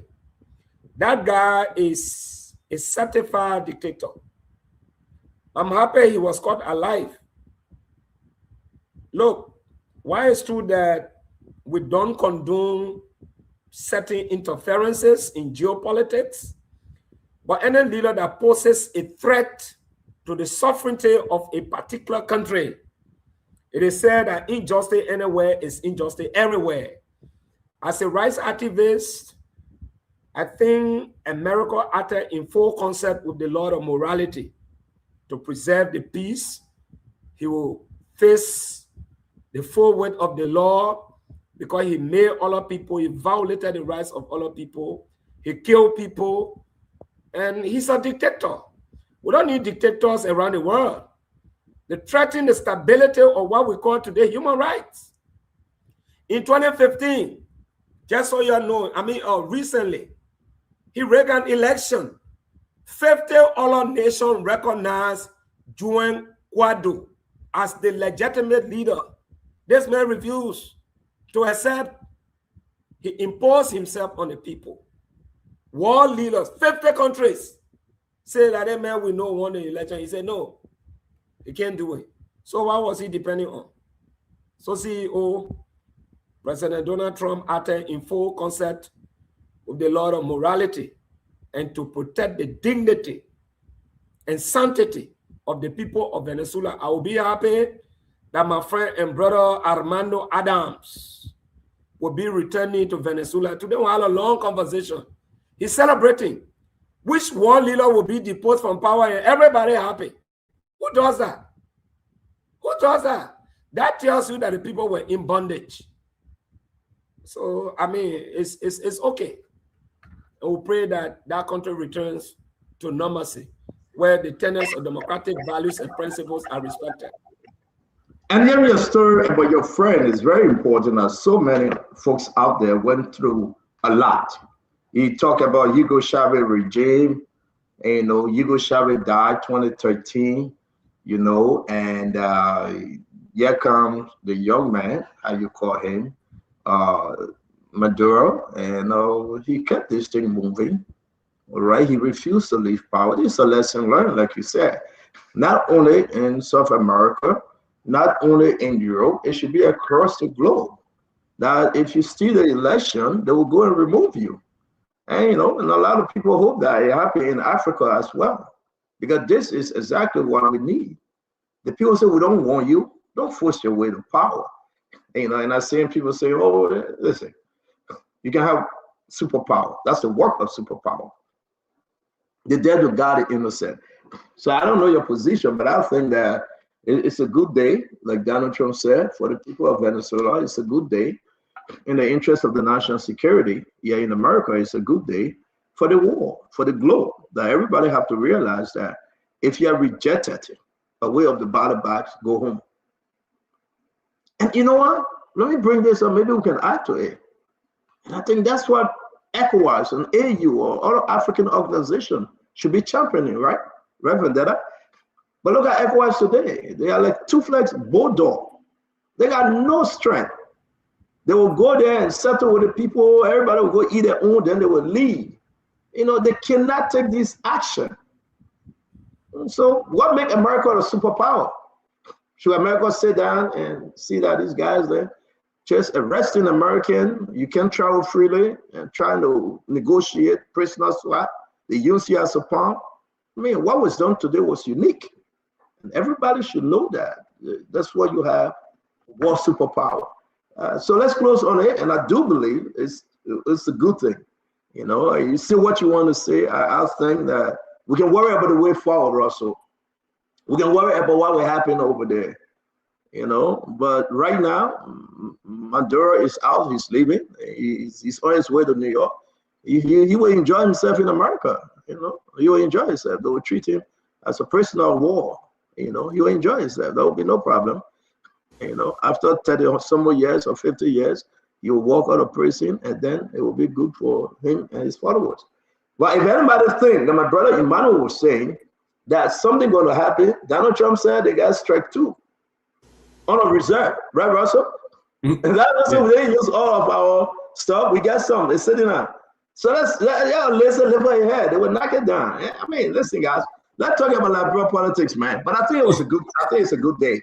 It's a good day as we move around. Go ahead, Russell. Yeah, let me say a couple of things. One, is that why I think I agree with you. I think ECOWAS is an embarrassment. It's a toothless bulldog. I mean, the folks can come in and talk about what they did in Liberia and all of that. But I think they're showing some juice, at least what happened in Benin. The Nigerians were able to go in there and revert the coup makers from being successful. I mean, they stopped that from happening. So at least maybe that's an ominous sign of what to come in West Africa. But I do agree with you that the incompetence of a lot of and the lack of political will in the sub-region is glaring. I mean, you don't have that stuff in the U.S. and the U.S. Military. I mean, you saw the precision strike that took place in Nigeria, for example. So, and then the other thing is that Stanton, this was also a law enforcement action. So Maduro is not being held by the military. He capture and transfer. I mean, but they had law enforcement there, according to Trump. So yeah, they turned over to the Department of Justice. He's going to federal prison. Yeah. So that's fine, but we got to move on. It's good to have every one of you. It's good to have every one of you. We'll give you last word quickly, Vendetta Patrick. Yeah, so I just wanted to interject with reference to what Russell was saying. ECOWAS is a two-level bulldog. They were instructed by France because that is France's interest. The puppet that is in Benin, he operates based on instruction from France. So his removal was brought different thing. You remember many years ago, the three accused ECOWAS of being two-level bulldog, and that's why these three countries broke away from ECOWAS. ECOWAS is not independent. If they can topple a coup in Niger, I mean in Benin, what happened to a negotiated coup that took place in Guinea-Bissau? ECOWAS couldn't act. So again, let me say this. Thank you very much, Vendetta Patrick. Thank you to all of you. It's good to have Jason Jerry on. It's good to see Mr. Duaru and the people is back. I want to say to all of you, welcome to the new edition of Sport. This is important. Guys, can you go on your Facebook pages and share the show? You're so relaxed and you're not sharing the show, even on your Facebook pages, on your YouTube, on your Instagram. But you're on the show, though. So let's share the show. Let's invite people. We're going to have a wonderful conversation today. And just go and see everybody now. Gibson Jerry, go on your Facebook page and share the show. Gibson said on our show, a radio station running, and he can't even relay our program. What kind of man like that? Good observation. You know, good observation. Wow. We want to say, yeah, you know, whenever Vendetta Patrick is happy, I'm hearing that the Minister of Focal Technical Pressing and the Minister of Finance, one of the assistant ministers. But we get to that. It's okay. I mean, you go to school, you learn, you got to work in government, you got to work in government. I want to say, welcome to the show, Kev. So in the chat room, why you want to bring here? The man who put it there, like he can't on. Sorry, you got to be in the chat room. Dwalo is not in our chat room, so I got to say, only Dwalo not in our chat room. We don't trust him. Dwalo not in our chat room, so we don't trust him. What are you talking about? Which chat room you in? You doing stupid? Well, we fail in that big here. We talking about our chat room. We feel yo. Yeah, I'm bad, but go ahead, my man. You're welcome. We want to say thanks to all of you. Let's have a wonderful show, guys. Before we even bring Dwalo in and start a conversation, let's say thing going between Akaris Gray and Zopena. Dwalo, is the other guy coming on or only you? Just me today. Asi couldn't make it. Okay. I know you guys got a lot to talk about, so let's talk about this issue quickly, if you don't mind. Yeah, let me just take this thing off real quick, then we'll get to your issue. Then we'll get to, we'll bring you in. Dwalo want to talk about some business stuff that he's been running. We'll hear from him. We'll give him a chance. But guys, I just wanted to say in the back of your mind, though, there's something serious happening between Akaris Mose Gray and Zopena. Let's listen to the 1 minute, few seconds clip. In the first place, Akaris, yes, you said that you must say that equal legislatively, politically. Yeah, it's true, we are not equal. When I begin representing, you're washing cars for Rufus Lube. You're cleaning representative decks. Every 8 o'clock, you'll be at Capitol Building. Wipe our shoes. You're like a bare ball to all of us. Until you got elected 2011, you honor man Rupert Nuvea, he became representative. Because he never deserved to be a representative. Because George Weah was lifting you guys' hands. Who lifted my hand in Grand Judah to become representative 3 times? It's the great people of Grand Judah County soil prudent that can represent them. That the soil of the soil, I should go and represent them. 2017, before you got elected for the second term at Karas, you know and I know, I saw Emmanuel Peno, the grace of Grand Judah County, my friend men will look at me and call me a birthday gift. John, we went to Radisson Market when the election was giving you a hard time. He went and lifted your hand when the women start sinking. Now when I want the man get loud, the man is mean, the man is like this. George Weah spoke a correct word that he used that afternoon, I can remember. He said, I gave you 200 bundles of zinc. I still will be corrected with the number of the bundles of zinc. And he sent to Seti brother immediately. And the last word that please vote Akaros because Akaros is mine. You all know my election is in October. My birthday is in October. So election is in October. So Akaros that my birthday gift. So you must say, you your friend met turn into object to be birthday gift. Wow. Wow. Somebody please something in the back, guys. Can we meet Vandella Patrick? Wow. Let's start with Dave. So, guys, can we mute Vandella? Are you us? Can you mute? Yeah. Can you mute yourself, VP?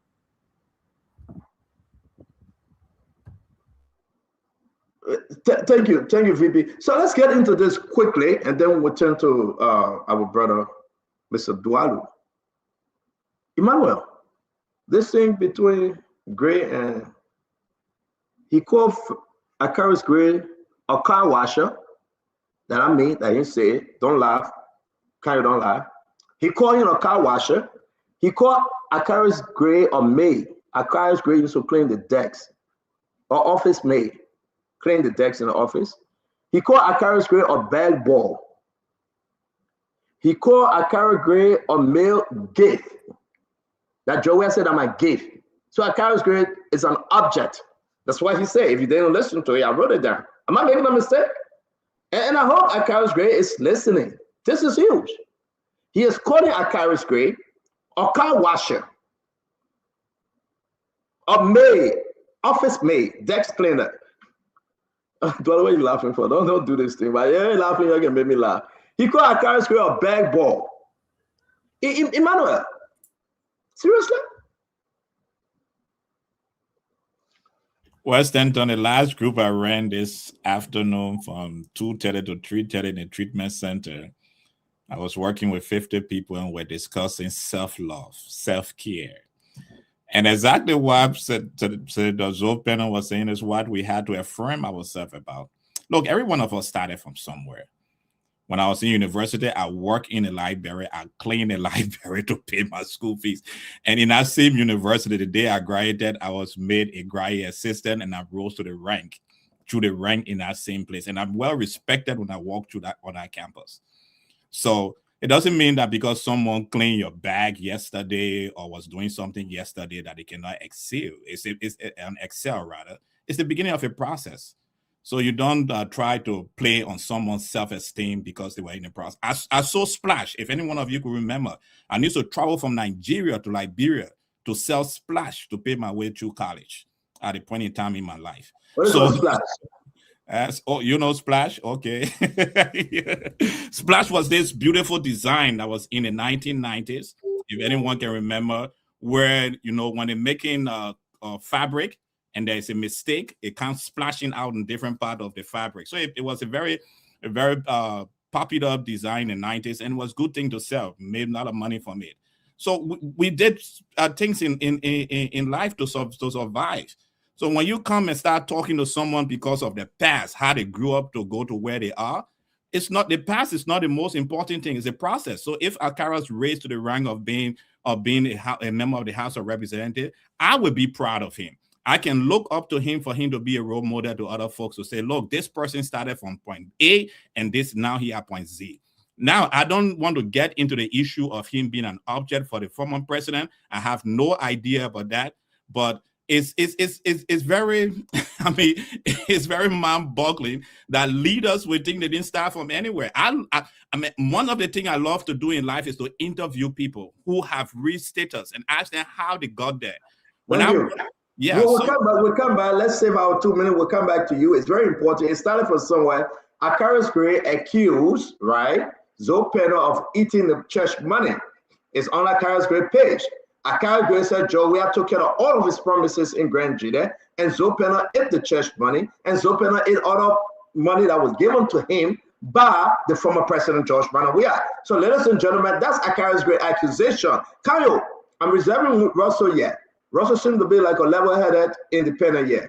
As a century, though, Zoe Penner is going hard, and Zoe Penner has released a document about a letter I'll put in the chat room. But let's hear you, Kayo.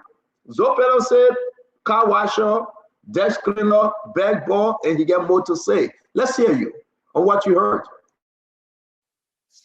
Well, thank you, Stanton. I think there are two ways I want to approach this issue.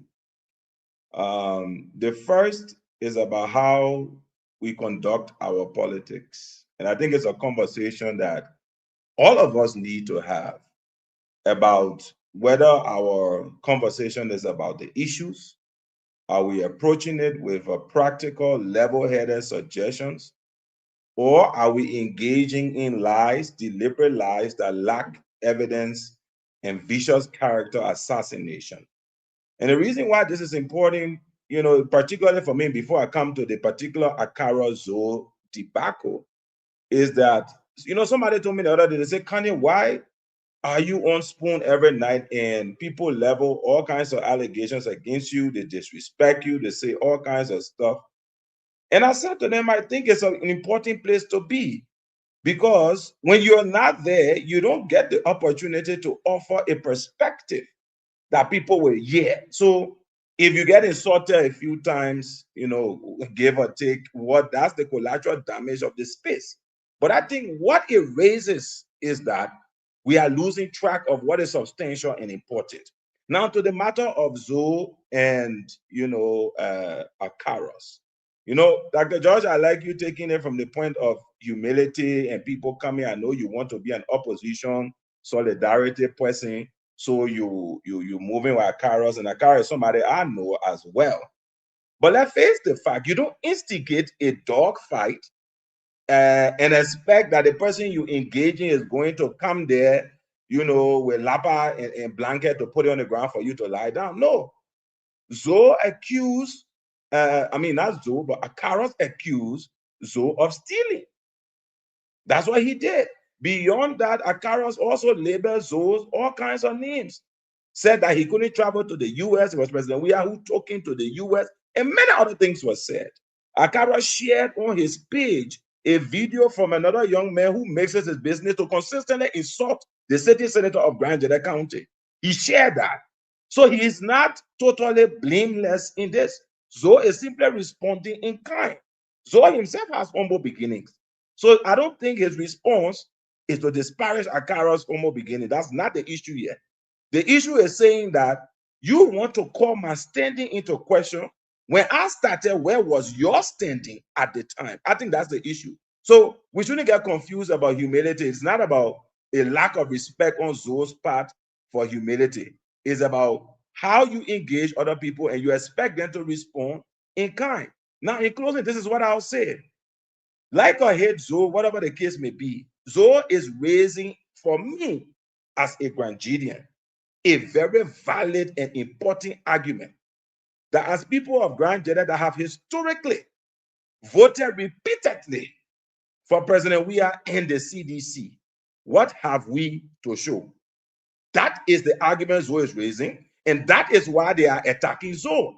When Zoe is saying, you came here during the campaign and you promised multiple entities, not just the church, because if you listen to Zoe tonight, he mentioned the church, he mentioned the football pitch, he mentioned the hospital, he mentioned multiple areas that promises were made by the former president.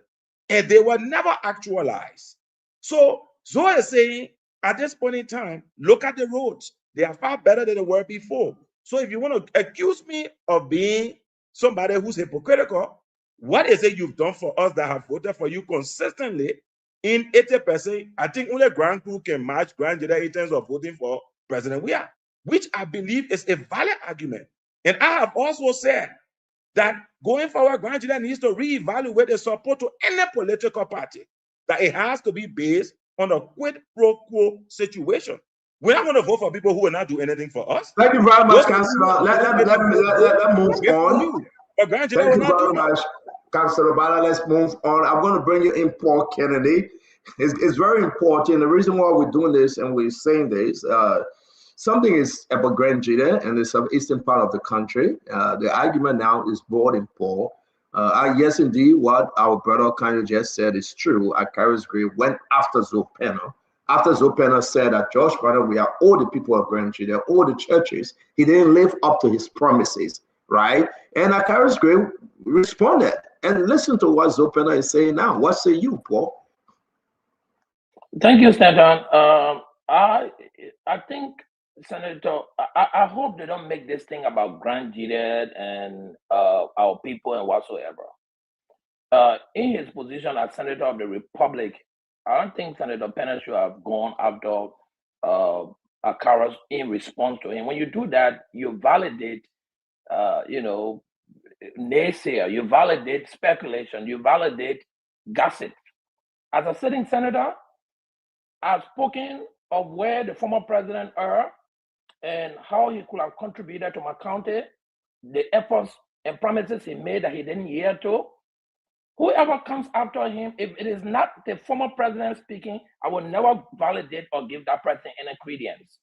The fact that Senator Pena is on the internet calling Akara's name, giving Akara's accusation or allegations or his comments some relevance, I think Senator Pena is going down. He's going down the pit. And then after he called Akara all the name, he wrapped the toilet tissue on his hand, went my way. I mean, I couldn't get the senator a napkin. You put toilet tissue on your table. No, but look, this is where our country is. Now, the thing you didn't babble that the people see. Can you don't interrupt now? Only a dull person that is a communication specialist like myself will go to Babalu and be asking people to call botanical name of tree in a campaign period. Only a dull person will believe that. And so, I don't expect that you believe that. That Paul Kennedy will go campaign to people and will be asking for botanical. Am I a botanist? But don't let it throw you, my man. Stick to the conversation. But here's the issue. The issue is there's a high level of mediocrity in our country. The senator should be taking the time to go over the budget to say what this current budget is not doing for the people of Grand Jada. Why I definitely respect the senator showing out the part of the government activities that have worked for the people of Grand Jada.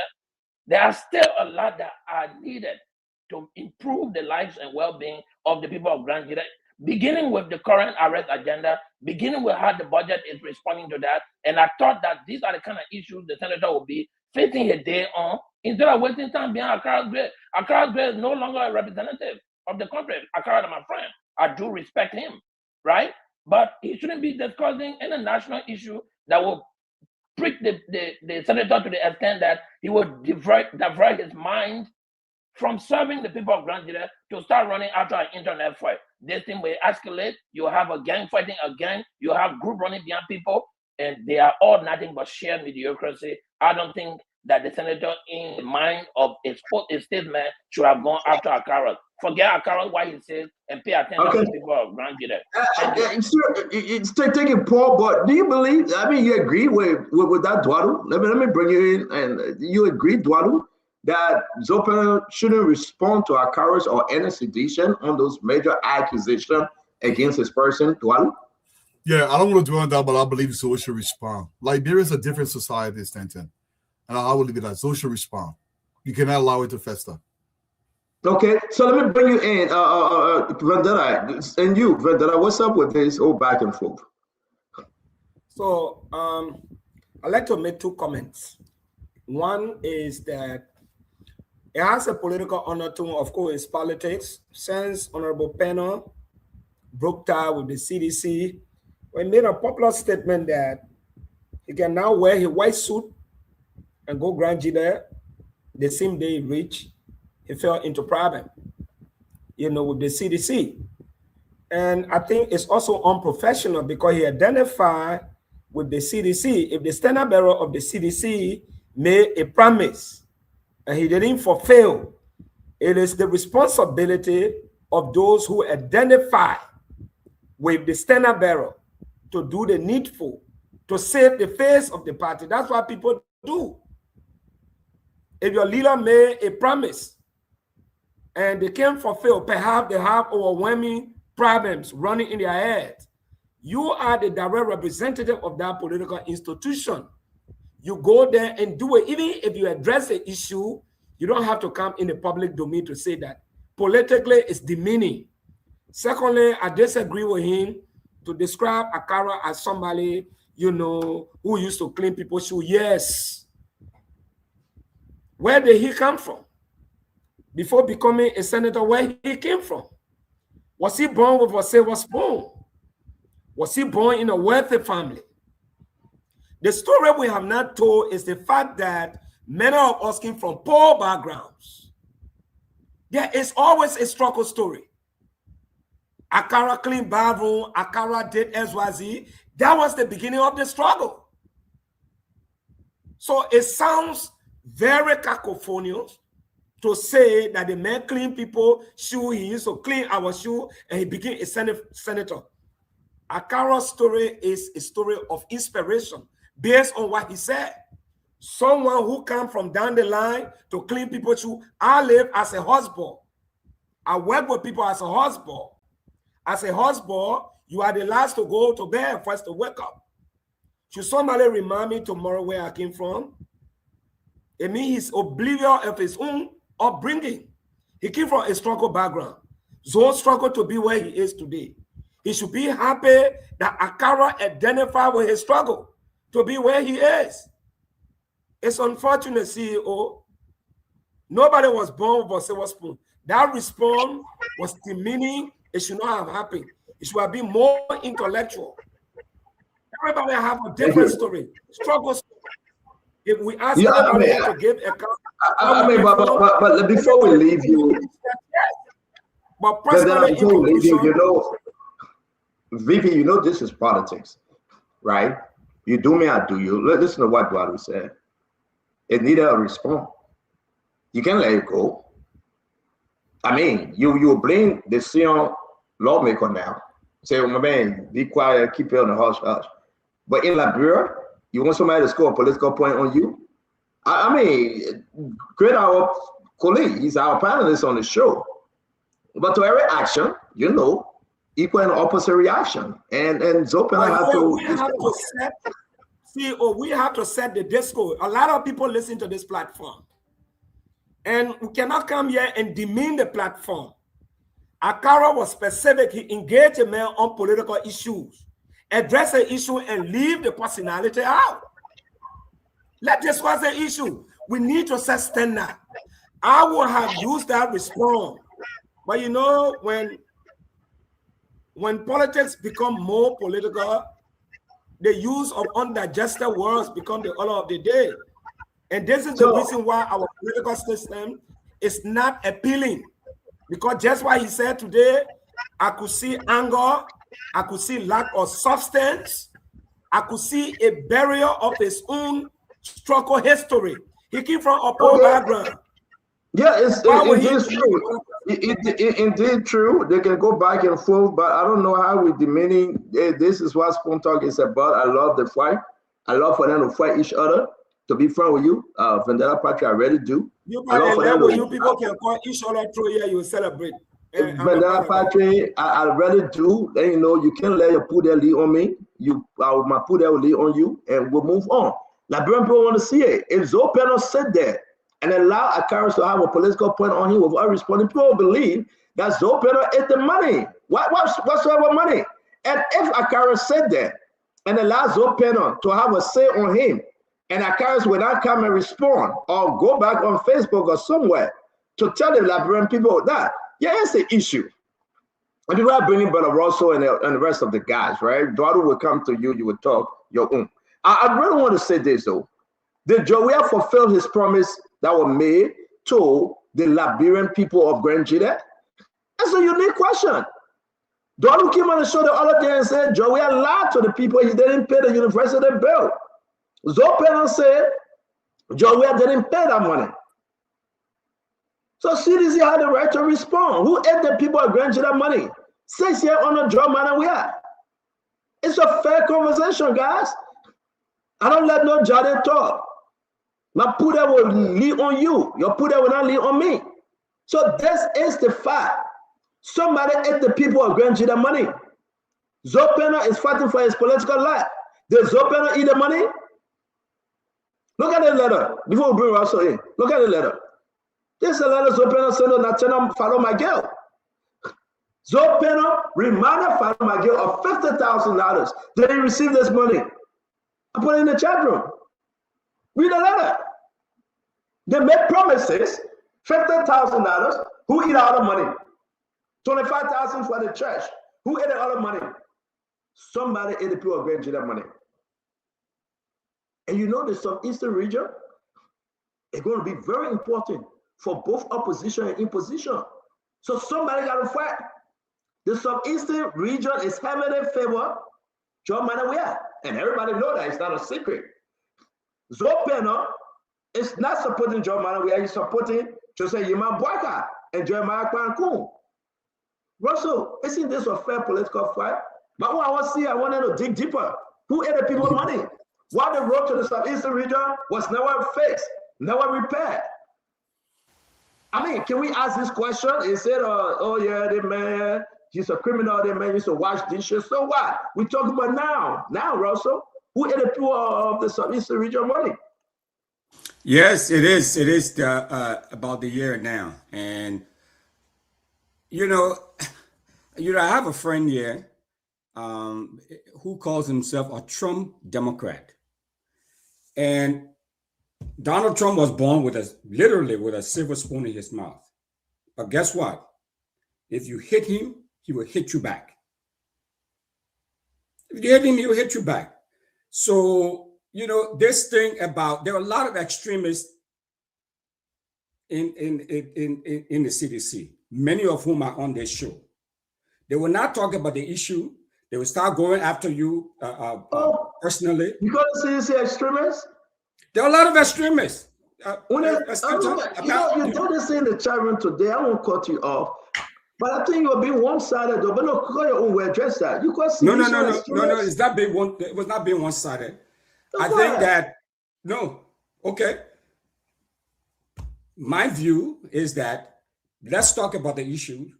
But as soon as you bring talking about the issues or criticizing what they may have done, the last administration, they become personal. They start attacking you. So I may not have responded the way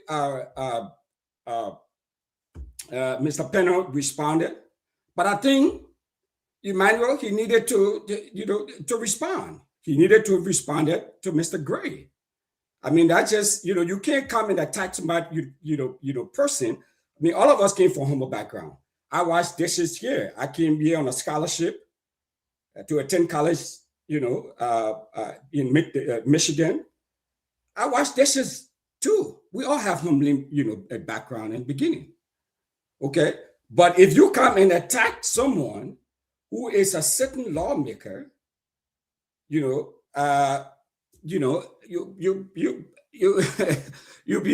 better be certain that they're going to respond. Donald Trump, it doesn't matter if he's president or whatever, if you hit him, he'll hit you back. Sometimes you have to fight fire with fire. I mean, that's just what it is. So, I may not respond that way, but I can dig it. I can appreciate that. So we want to say thank you very much. Let's hear you, Kev Hassan. Let's hear your take.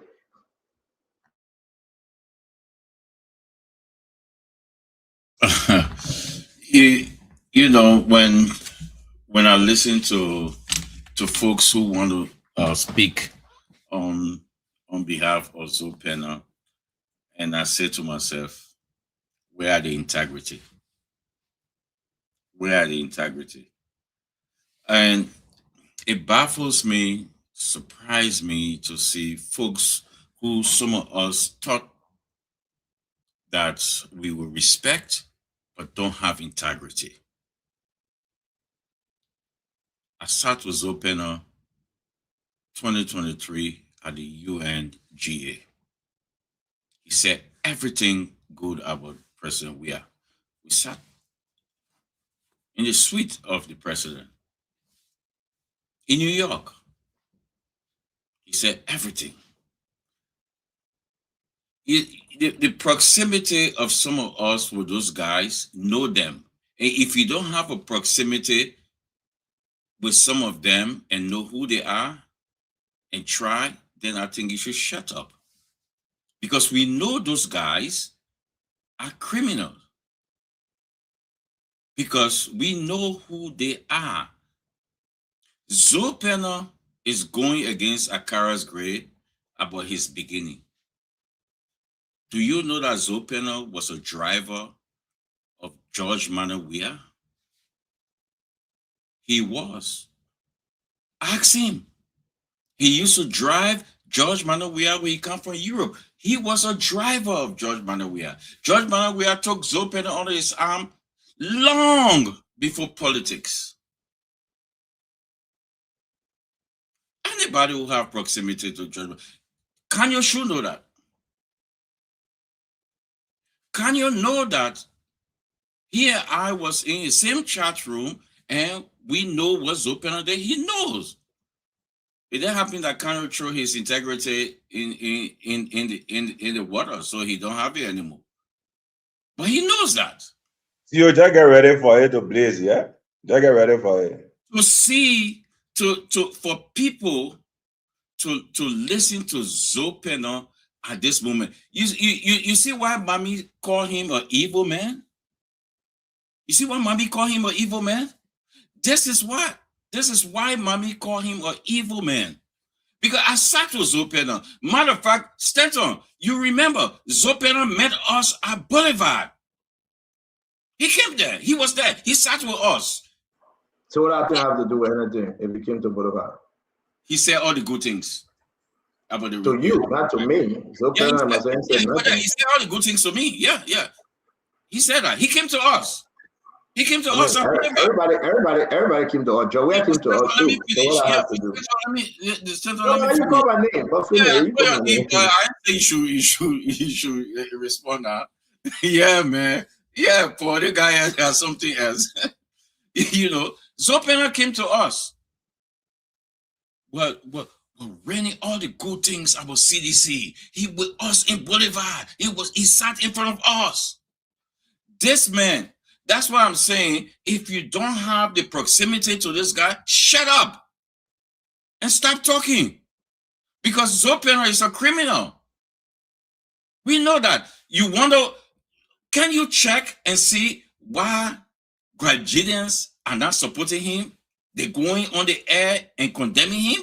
Why do you think Grangidians are condemning him? I'm not talking about the Kanye Grangidian, because Kanye sold his soul. So that's not what I'm talking about. But I'm talking about the true Grangidian who stood and still standing for Grangidian.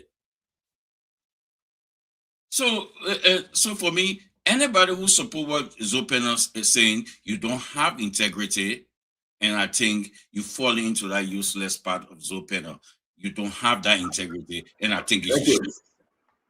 So my question before I leave you, because we still get Gibson and Theo one way to close on this section. My question before I leave you, real quick though, did Joey fulfill all of his promises that were made? 100%, yes, sir. 100%, yes, sir. Even Ambassador Isaac can be a witness. 100%, yes, sir. Okay, thank you. T and Gibson from Grand Judah will close on this one. T, let's hear you. You know, Stan, we've said multiple times on this show that the way some of these guys who represent CDC or who work for CDC the way they conduct themselves, will undermine the integrity of that institution even further as we get closer and closer to 2029. Let me talk quickly about this whole Gray thing. Gray likes to fight in a certain way. He picks a fight, like they say, the crazy man when the man do something to you, don't follow him. But if you don't follow Gray, then he'll go celebrate that he won. Gray likes to portray himself as this man who has somehow earned some type of honorary academic credential, and he likes to boast about it. So when he comes after you, he writes something. If you don't respond, if you don't say something, he goes to the attire shop and start to clap. I dealt with that man today. I dealt with that man today. He only succeeds in argument where he has the opportunity to interrupt intelligent people. Most of the guys do this thing. 3 o'clock this morning, was it in Jefferson, jumped on me. And I made him to understand quickly that I have control over words. And he should back up. And the next thing, Gray jumped on Camille. And the next thing, this guy with the glasses, what's his name? Keith Hassan. Jump in. All right. So we cannot discuss our chat room. We cannot discuss our chat room into action on the show. Else we have to suspend for the chat. Okay, sorry about that, but yeah. Okay, cool. So my point here is this. I agree to an extent with Russell that the senator should have handled the issue differently. But if you do that with Gray, he will go keep celebrating that he has won you, and it is not okay. You cannot go and attack a person in a political environment that is so toxic, and then you speak about them in a way that is demeaning, and then you expect that, because this person, is a sitting senator, so they should let you get away with it. No. You can be a senator, you can, like Paul said, you can talk about bill for your people, you can talk about budget, you can walk and chew gum, and you can still defend your own integrity, especially when somebody tries to demean you and make you look little, like you don't have the capacity or the ability to defend yourself. Gray was the one who started this fight with the senator. He addressed it in ways that were uncalled for. When the senator was speaking about George Weah, I don't know why every time somebody disagrees with them on issues that pertain to CDC, they just come in group like, I don't want to call it thing name, like that. That's not okay. So I appreciate the fact that the senator defended himself, and Gray was wrong. That's my opinion on this one. Okay, so thank you very much, T. I want to end with you. Then from there, we got to flip the script and move on to Eduardo and ask him why he's here. But let me bring you in, Gibson Gerald, from Grand Judah for over 45 years. You've been covering different stories in Grand Judah and Liberia. Let's hear you. This is very, very important. What is going on between Gray and Zopeno? Stanton, I'm setting myself up as a responsible PR for the CDC. I'm not setting myself as a propagandist. And the CDC has transcended the period of propaganda. When you are in opposition, you have not tasted power, you do propaganda. When you taste power, then you do PR to defend your good work that you have done. I kept saying, I continue to say on this platform, that seditionists should learn how to not attack certain people. I talk about attacking Kanye, former spokesperson of the campaign. You attack the man because the man has a difference of opinion. Zopeno used to be a sedition. He made the CDC to win overwhelmingly against Ellen Johnson Sirleaf twice, where Ellen Johnson Sirleaf could not even reach 2,000 votes in Grand Judah. And then he went independent and he joined the Unity Party. Joseph Boakai won almost about 4,000 votes for the first time against George Weah in Grand Judah County. That is a lesson to learn. Zopeno has his own followers in Grand Judah, no matter what you like, you don't like it. The more you attack Zopeno, the more you alienate his supporters away from CDC. The way to treat Zopeno is not to attack him. And let's go back to the attack itself. Zopeno was not responding to the issue of facts of whether George Weah did promise and fulfill a promise. Zopeno was responding to a personal attack. That you say, I don't measure up to you in terms of legislative character. Then he began to go down the line how you were living and begin to call him names. Of course, if I were Akara's grade, I wouldn't tell Zopen to say you not reach me when it comes to legislative clouds. I wouldn't say that. I will stick to the facts. Of course, it's true that there were some things that Grand Jury expected from George Weah administration that didn't go through.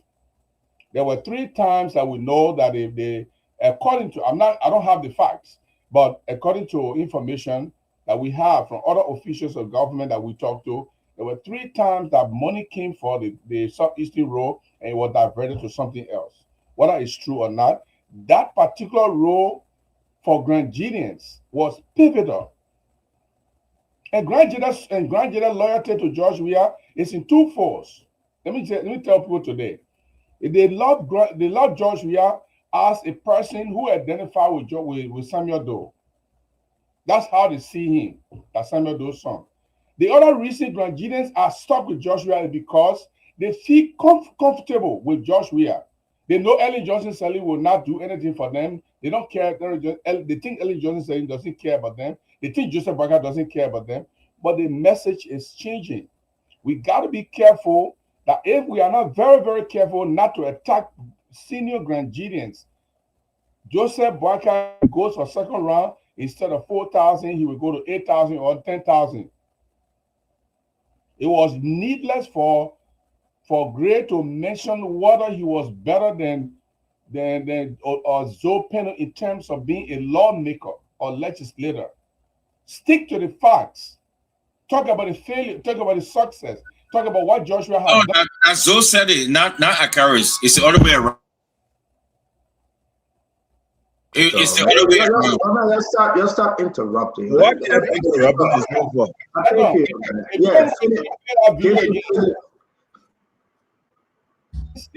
didn't see Akara's great comment. Joe said, you telling people that I'm not equal to you when it comes to legislative work? Do you know when I became legislator? So Gibson, let me set this up. If you go on Gray's page, yes, Gray said that.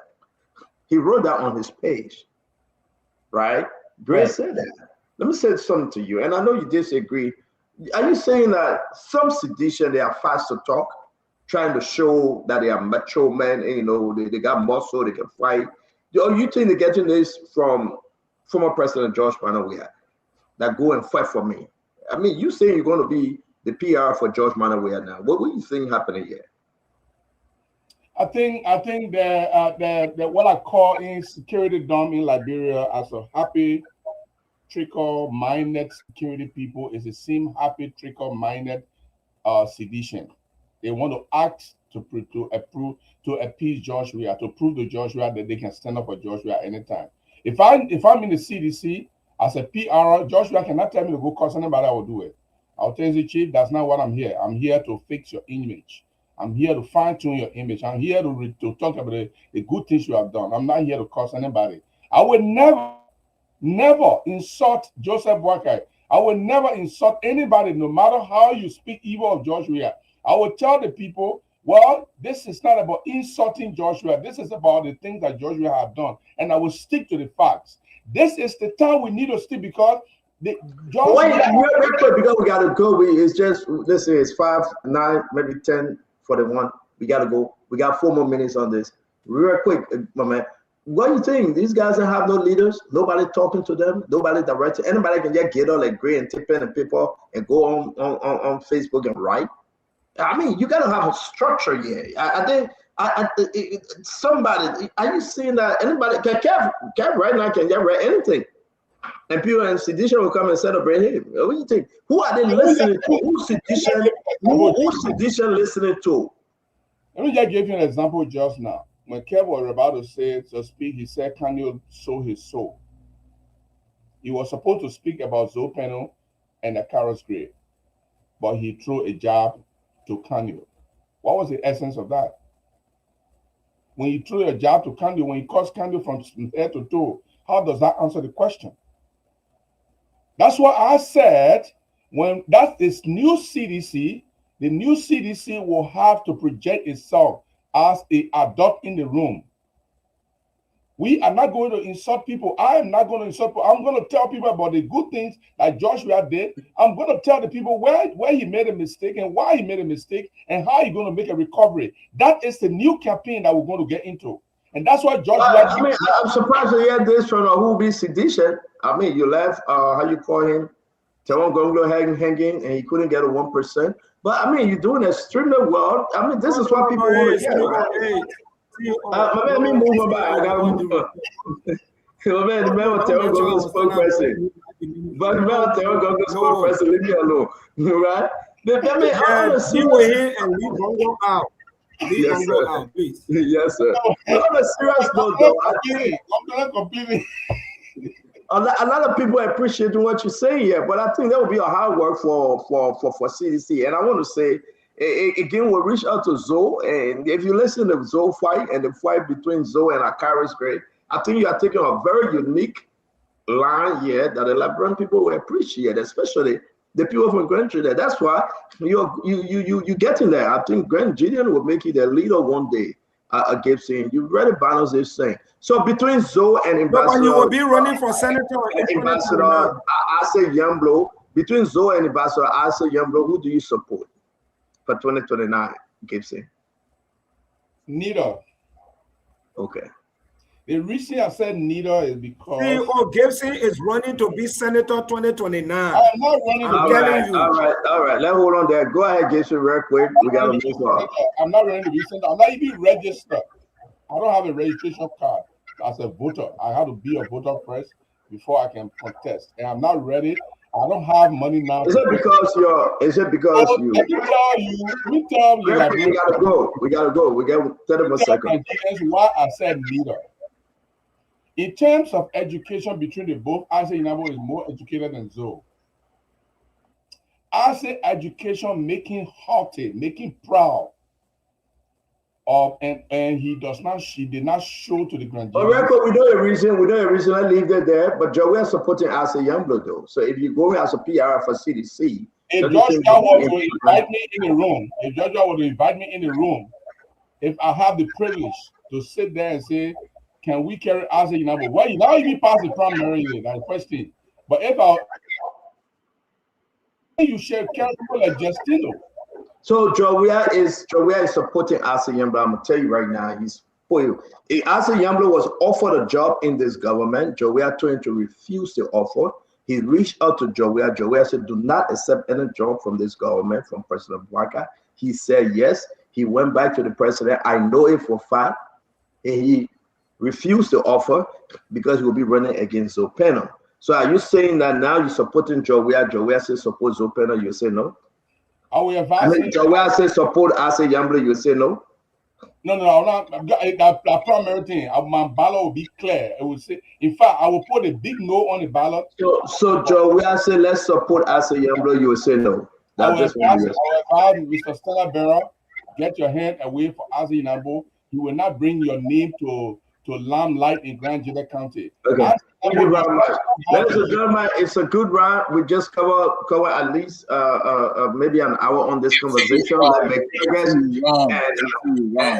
And I would say this time we just meet people in the back, but then I will just unmute themselves and can't talk. Dualu, you here again? You here for the second time, Dualu? We are confused. We don't know what bringing you here. So we come to you now. When you squeezing your way back on Spoon, especially today? No, I'm not squeezing my way back on Spoon. Stop talking a lot. I want to lie. I'm on the class. I host the class, but I'm making a few rounds on various networks. Let me talk. Let me talk. My man, gentlemen. You say a lot. We're saying for the second time. That's my original home here. What do you think? I'm making the rounds. I'm going on several networks.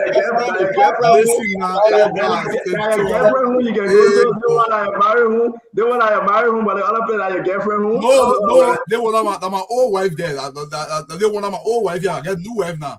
I get my, but still that gets to the mean partner, But I want to say this to my brother Kanye, though. New admiration for you.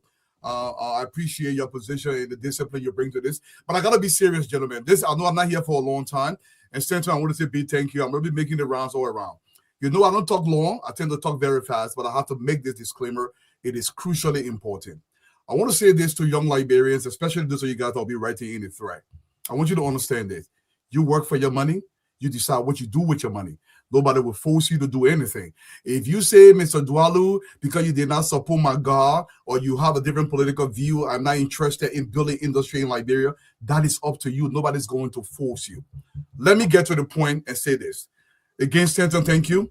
We have approximately, the number varies because we don't have the exact number, but we put it between 200,000 to 500,000 Liberians scattered all over the diaspora. We count in Australia, we count in parts of Europe, Southeast Asia, parts of Africa, especially here in America. And Stanton, you're fully aware, I began talking about this for maybe 3-4 years ago about the Liberian Diaspora Equity Fund. Our goal was to raise $25 million to go to Liberia and build Liberian industry. On the network, you're sitting over here.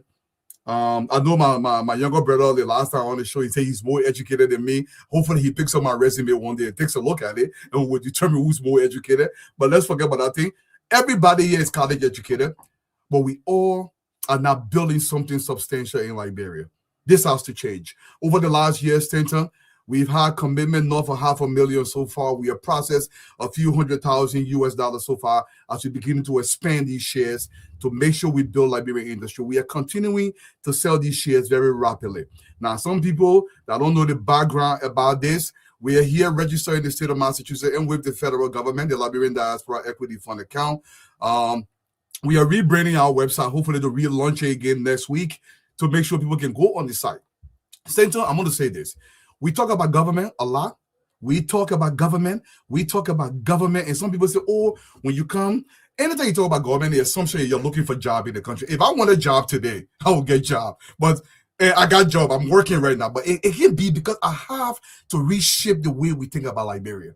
Every single one of us here on this platform is equipped to become president of the Republic of Liberia because we have prepared ourselves. But what we have done, we have negated the responsibility of our country. We allow it to be controlled by foreigners. We are not implementing anything to build industry in Liberia. And the reason for me coming here today, and I'll be going on the network to expand this message, is I want people to join the Liberian Diaspora Corporation. But I have to make this because people will call me, Mr. Dwalu, I'm not investing because you don't wash your jaw. Yeah, Mr. You didn't support call me. All the other people don't invest. We are looking for only 2%. 2% of Liberians in the diaspora. If we get 10%, that's a deal. 2%, that's more than enough to be able to build a sardine factory in the country, to buy fishing vessels and go to the southeastern portion of Liberia and build Liberian industry. We are selected. Approximately 2%, it will be how many people are we talking about? If we said 2%, we're looking at around 10,000 people. Oh, that's not okay. Yeah, so is that a lot? So the point, thank you for that question. The reason why I say that, because we say we're not going to invest while it will fail. No, it was not going to fail because we already processed over $100,000 already into the account, and we already get over $500,000 commitment. The money is coming through, but we got to get to a reasonable amount where we can be able to go into Liberia. Look, the issue of government job in Liberia has to change. We have to build the Liberian Diaspora Bank. We have to build the Liberian Diaspora Hospital, the Liberian Diaspora University in Liberia to truly change this country. We have no controls in Liberia with the exception of running for deputy minister position in the country. This is fleeting. We have to build something concrete that we control in the country. And this is my push. Again, you don't have to invest. Because I don't support your goal, don't invest if you don't want to. This is not a force. But if you believe in the vision of Liberia, if you believe that posterity must judge us right, we got to leave something substantial in the country. And that's my point. And Central, I know the guys got a few questions. I will answer this question and I will change it. And no, I didn't come out the spoon, but this is always home. And those who are lying say, oh, our causing Central parents. I said, but where Liberia people get the kind of thing they from? You know how often me and Central talk? So let's get to it. Allow us to ask you some questions. A good initiative, by the way. And you've been doing rounds. You've been following through with the Liberia Diaspora Initiative, something that we want to applaud you and your team. But this is very serious. Very serious. In collecting money and allowing the people to trust you and your vision. Listen, it's hard. People can say, I'll throw in 20. I get my $15 McDonald's, I throw it in. And it will help you. But why is the pace so slow, Dwalu? What are you doing that is not resonating with the people? Yeah, yes, the problem. The great question, Satan. The reason why the pace is slow, it costs money to raise money. You understand me, my brother? And one of the problems I've been facing, like everybody else in the network, I work. So and there is no time. And so my whole vision was I was going to get some money because I tried to collateralize. I have a couple of investment properties here in the state of Massachusetts. I wanted to collateralize some of those and take out some money to be able to quit my job and get on the road. You know, I want people all across America. Oh, Mr. Dwalu, I don't know the internet thing. I have to go to the churches. I have to go to the baby shower. I can go to Minnesota, talk to Russell. I said, Russell, please help me with the Liberian entity here in Minnesota to come and talk to them. It has to be in person. We have reached out to prominent Liberians with some means. We even reached out to the government. There was some commitment made, but it's not come through. So the reason why it's so slow, our thought by this time would be above $10 million with the kind of commitment that we got. I didn't expect to be around $500,000, or you have processed over $200,000, but no money. The reason why there is no money, it just costs money to raise money. So what are you doing differently?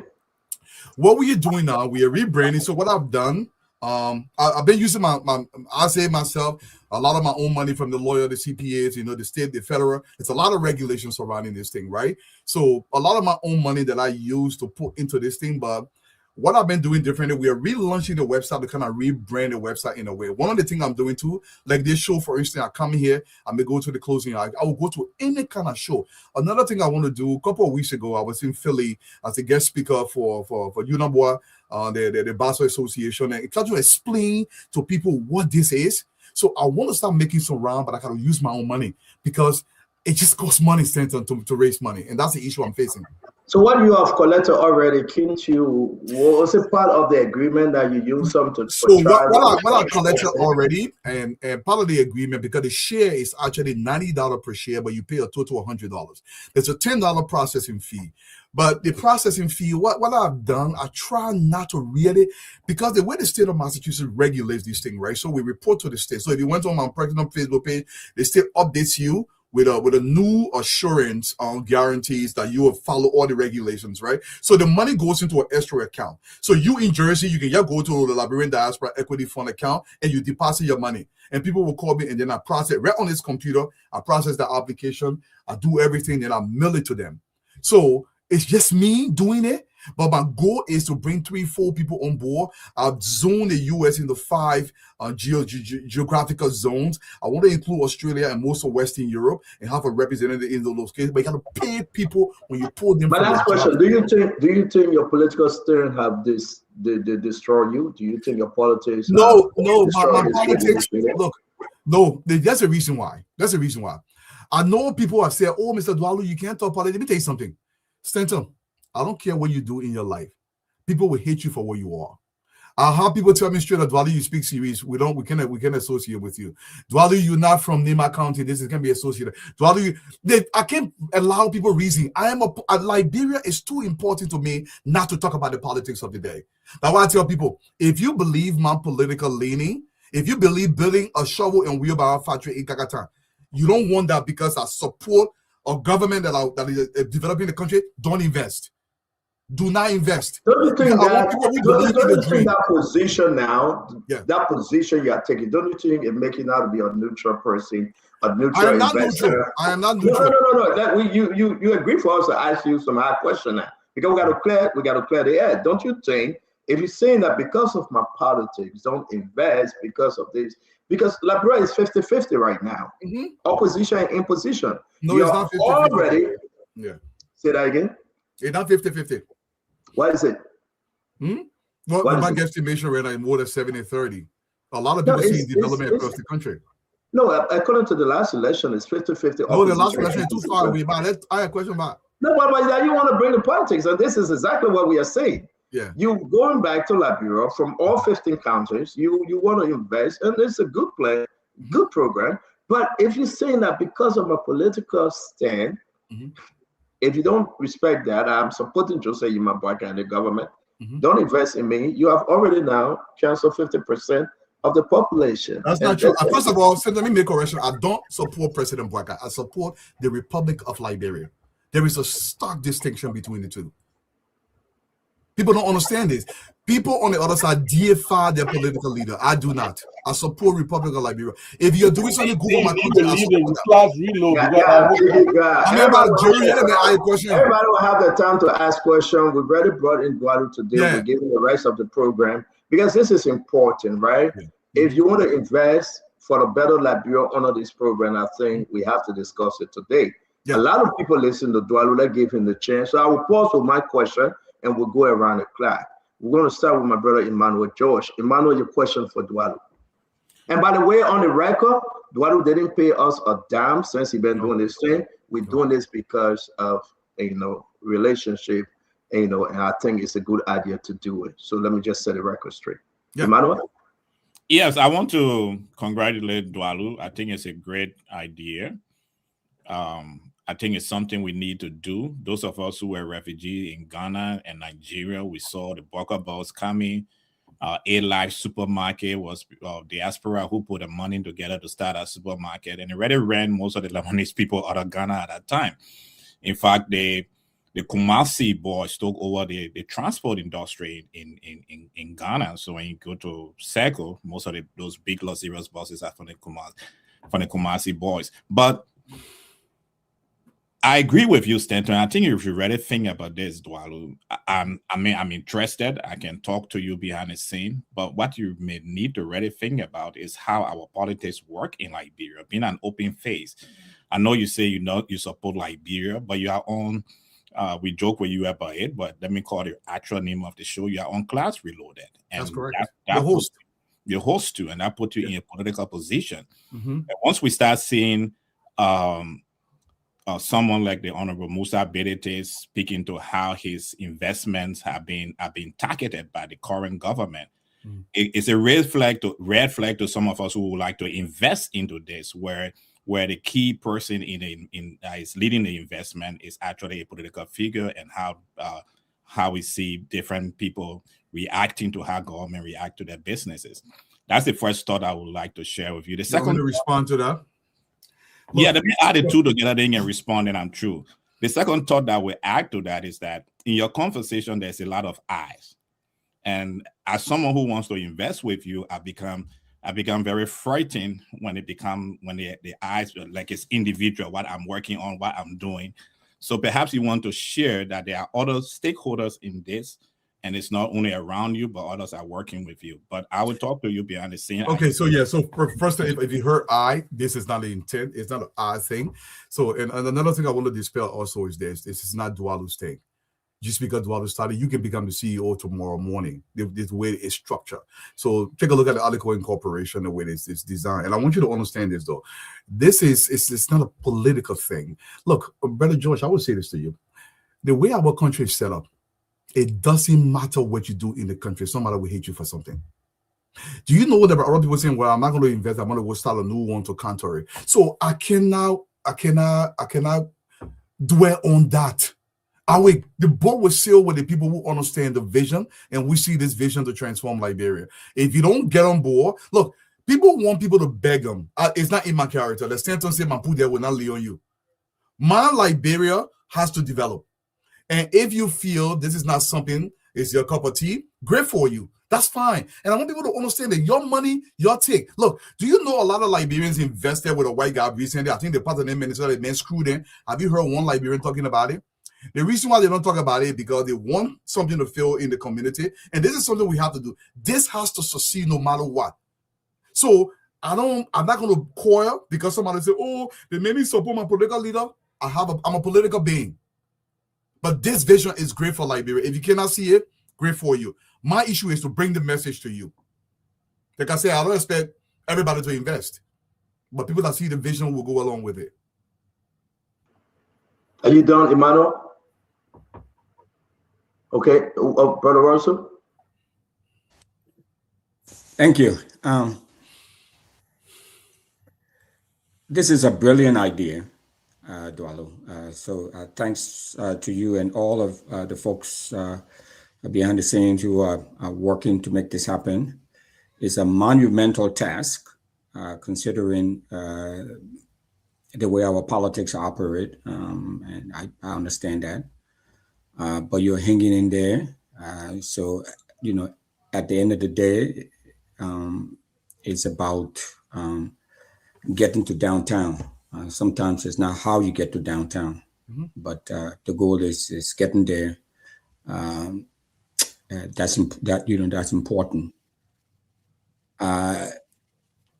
sadly, I mean, there are a lot of things in our country that are looked at through the prism of politics, and you cannot escape that. You know, it's just the nature of the beast, sadly. But I've interacted with you, and I've seen you, I've heard you, and for some of the folks who you have around you, it seems like it's a really good team of people that you have. Minnesota has the largest concentration of Liberians outside of Liberia. We are the largest West African group. The largest African group here is the Somalis. But as far as West Africa is concerned, Liberians, dominate. And according to Professor Bruce Corey, professor of economics, who did a study a couple of years ago, the Liberian immigrant community, primarily around the Brooklyn Park, the Brooklyn Center area, right, in the northwest suburbs, what's called the northwest suburb of the Twin Cities, we pumped in $800 million, almost $1 billion into the economy here. So we have a huge economic force. So if you are not, and I know a lot of people talk about the cold. Yeah, it is cold here. There's snow on the ground, but the economic power. Not only do we have the numerical strength, we are an economic behemoth as far as the Liberian diaspora community is concerned. So I would encourage you to make a trip here. A number of folks, I mean, Dr. George was just here, and they're doing some things here.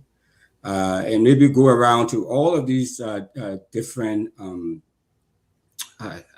communities, Philadelphia, Rhode Island, Atlanta, the DMV area.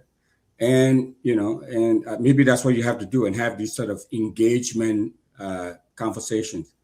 And if you were to come here, I will host you at our small business center, our business incubation center. And you can bring some folks around and see if you can recruit some folks. I think this is an important endeavor. Mm-hmm. So I strongly encourage you to do that. I think reaching 10,000 doesn't seem like a Herculean task by any means. Yeah. I think it's very doable. Yeah. But I think you're doing a good thing. Thank you. And I'm going to say that, and I appreciate what you just said. And Liberians, look, there will never be the right person at any given time. My brother Jerome here, his brilliant mind. Despite what you think about Jerome, he's a brilliant business mind. If Jerome brought something up here to be done today, they'll say the mega sabu. Somebody will say, I hate Jerome because Jerome did this. If we go on this trajectory, look, I want you to look to America that we live in here. I went to high school in this country. I want you to understand something. There is not a single businessman in the country that is entirely apolitical. Look around you. There's a lot of influencing going on. So I want people to understand this. If you don't understand that we need a fishing industry in Liberia, because Kanye will have a political position and he can buy some fishing vessels to transform Liberia, that's your business. The issue here is, look, guys, it will never be right. It will never be right. All the book we say we know, and that book is not translated into something we can touch and feel in Liberia, it's a waste of time for me. We can go to Harvard. We can go to the Princetons and the Columbias of the world. It's not going to work. Oxfords are not going to help. Mr. Kennedy. Let me just ask one quick question. So as we're talking, I mean, of course, there are a lot of people here in Minnesota, Dwala, who are watching this, as they are all over the world. Yeah. But someone just texted me, and I mean, these are some of the concerns that you would have to address. Yeah. The question that just came to me and said, look, why are you inviting this guy here? Why are you trumpeting what he's doing? This guy is a paid agent for the Unity Party. I mean, what do you say to that? Well, nobody wrote you text message back. As a mayor, direct. You know where, Mr. Jeru, the man asked a question. First of all, somebody say you pay agent. You just get out and say you pay agent. So if I just look at Mr. Russell, I said Mr. Russell was a councilman out of Minnesota. He stole from the Minnesota government. Do I respond to that? Look, Brother Russell, it will never be right. Nobody will ever get it right. You know why we have not developed? Because every time somebody wants to do something great in the country, in 1942, they met to one girlfriend from me. And that became the marker to hold that entire thing hostage. Look, for me, I'm going to say this, and I will say this repeatedly. My position for Liberia to develop is stern. It is going to push forward. If we get 6,000 people, look, Senator, when we first began, we could barely raise $1,000. And then, God help us, it went to $3,000 to $7,000 a week. There are people sending in 5,000, 3,000, 4,000.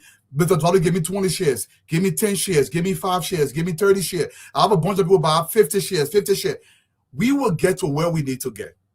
Eventually, it will go somewhere. But here's the thing. Look, if I go back to my life, like in the beginning, somebody said, Brother Gray drove for somebody. We all have a beginning to some extent. So I'm going to forget about everything that I believe politically about Liberia because I want to raise this fund. I'll say no. I will say people that see the vision and understand the vision, that's great. Look, people will call you criminal. Look at the threat. Dwalu is a criminal. Dwalu stole.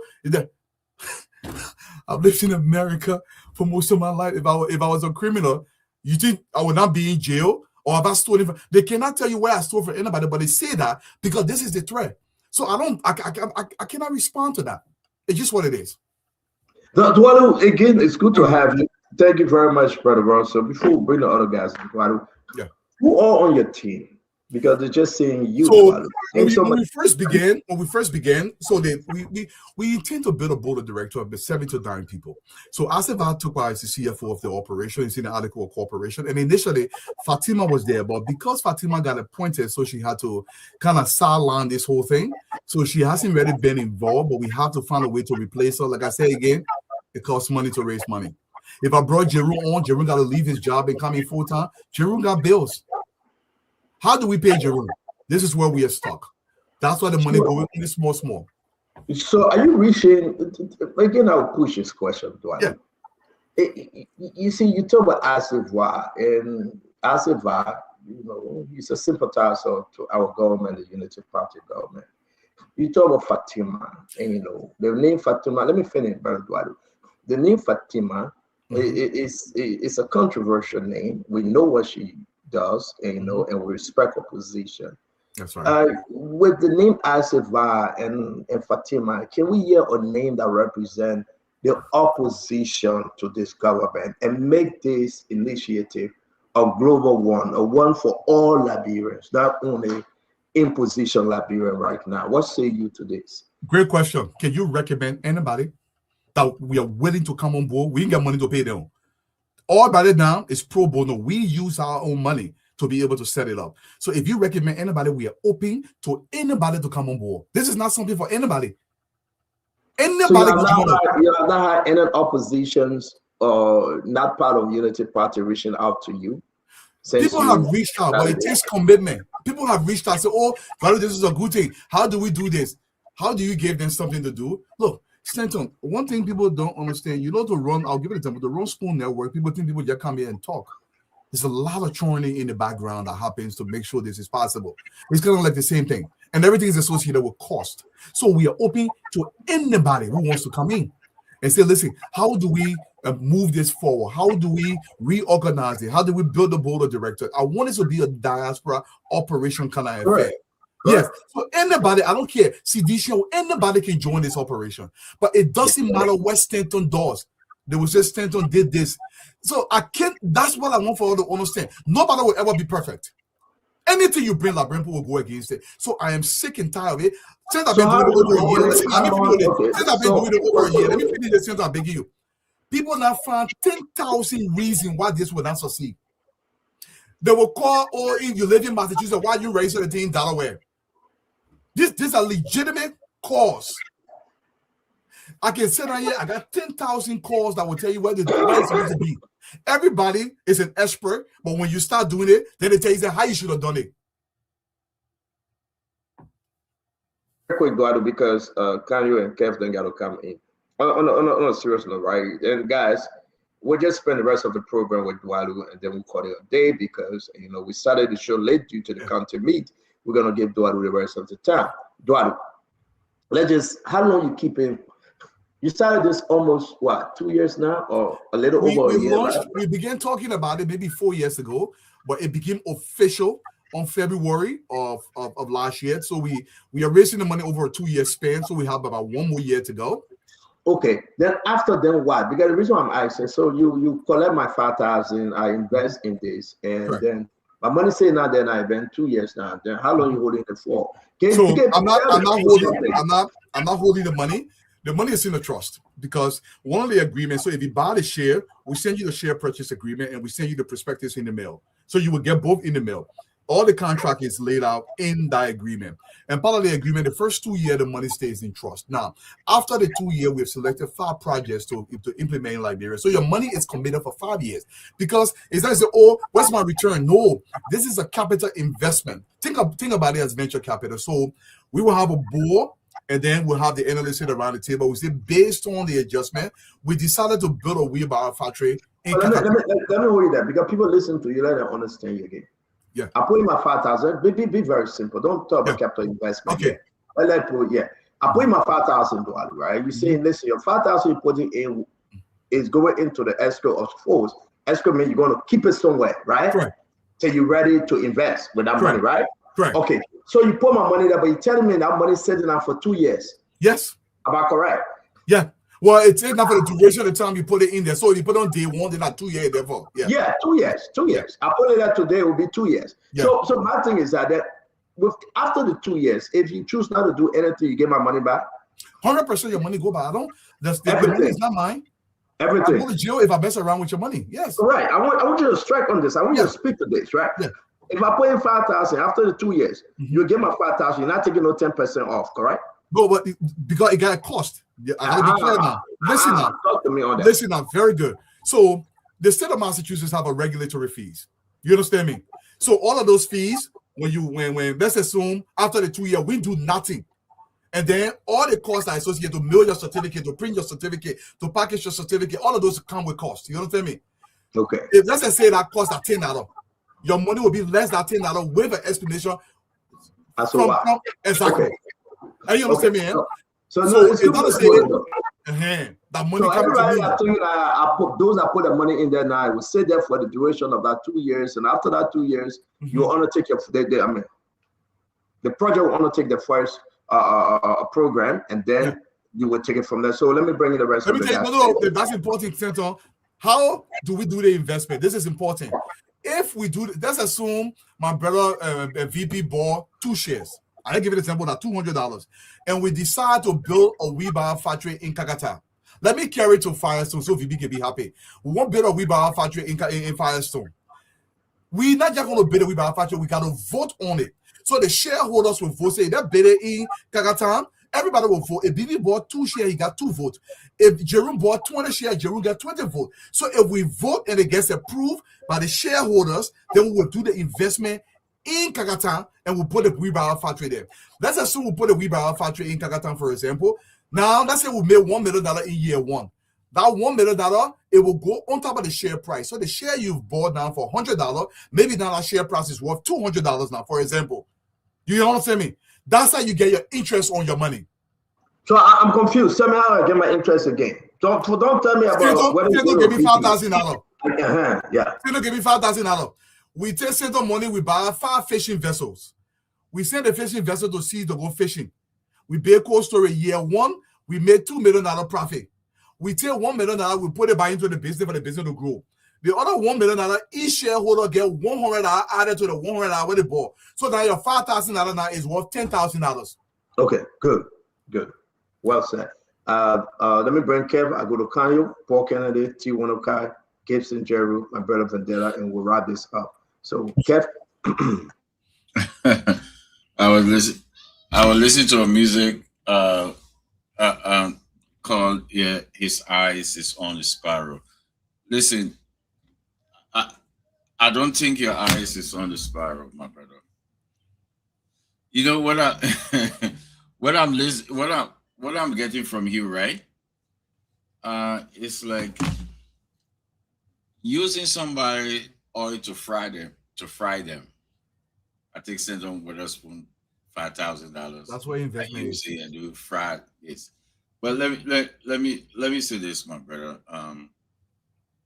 Because of your position, I'm gonna call on folks not to invest into what you're doing, because if you are a businessman, right, and if you want to bring this in the interest of Liberian, you can be one-sided. Imagine you accusing my political party and Standard Bearer that you want me to invest in your business. Try to think for a second. Let me use Isaac Doe word. Close your eyes and think. Why should I? That question? No, it's a rhetorical. It's a rhetorical. Okay. Oh, it's because a political leader that do investment. No. Oh, rhetorical. Okay, go ahead. Yeah. So how can I invest in Dualu, who look at my political leader and call him empty-headed? You said that so many times. And I think your business is a scam. At this moment, I'm receiving texts that say your website is not even on. And you told them that you fix it, you don't have time. It's a scam. No, so don't hold you there. Dualu, is the website on? Can you address it? Down. Oh, it's down? Yeah. It's not on, Central. It's a scam. So a website that go down makes it a scam, you said? Dualu, you are affiliated with a scam. And that's a question, but that's a question. So listen, Dualu, because one of the things that, first of all, if you are going to stay in the middle. I mean, I'm staying in the middle. Lala Bureau. Lead that topic. I already made my position. Get to your point. I cannot stay in the middle. Let me finish now. If you are going to stay in the middle and be honest with the Liberian people, but you cannot be affiliated with a scam government, you expect us to invest into your scam. That's why I said that your money, you do what you want with it. You can't do that. So why you think, listen, let me say this to you. Well, ask a question about. So let me say this to you, Dualu. You know why you on Spoon to promote it? Because I go on other network. No, because your program, Plus Reload, is a scam. Oh, and you're not getting nothing from there. The people realize it. So you're coming to try it here. So when I go to the closing argument too, that's what it mean. The guy going to the closing argument, I've been on Sekou Kane show. What do you mean? You will never get an audience like Spoon. So you get every platform I'm gonna have the same audience. My man, what's wrong with you? No, that's not true. That's not true. This is this platform. Trust me. So what I'm saying to you, Senator, and I'm calling on the Liberian people to not buy into this scam. That's fine. Call on your reactions not to buy into it. Thank you very much. Let me answer your question. My man. Let me say this. Thank you so much, Kev. I appreciate it. But let me address your issue. I will not worship your God if that's what you need to invest into this. I don't care about that. Listen, I will not worship your God. My political position remains firm. I will say this. Look, if people who believe that we need to change Liberia to the industry, listen, my man, and they see reason they want to invest, that is fine. Like I said, 2 to 10%. That's what we're looking for. My man can't wait now. Wait. I will not worship your God. I will not worship your God. If you don't, that's fine, my man. You don't brother war. So now we gotta move on.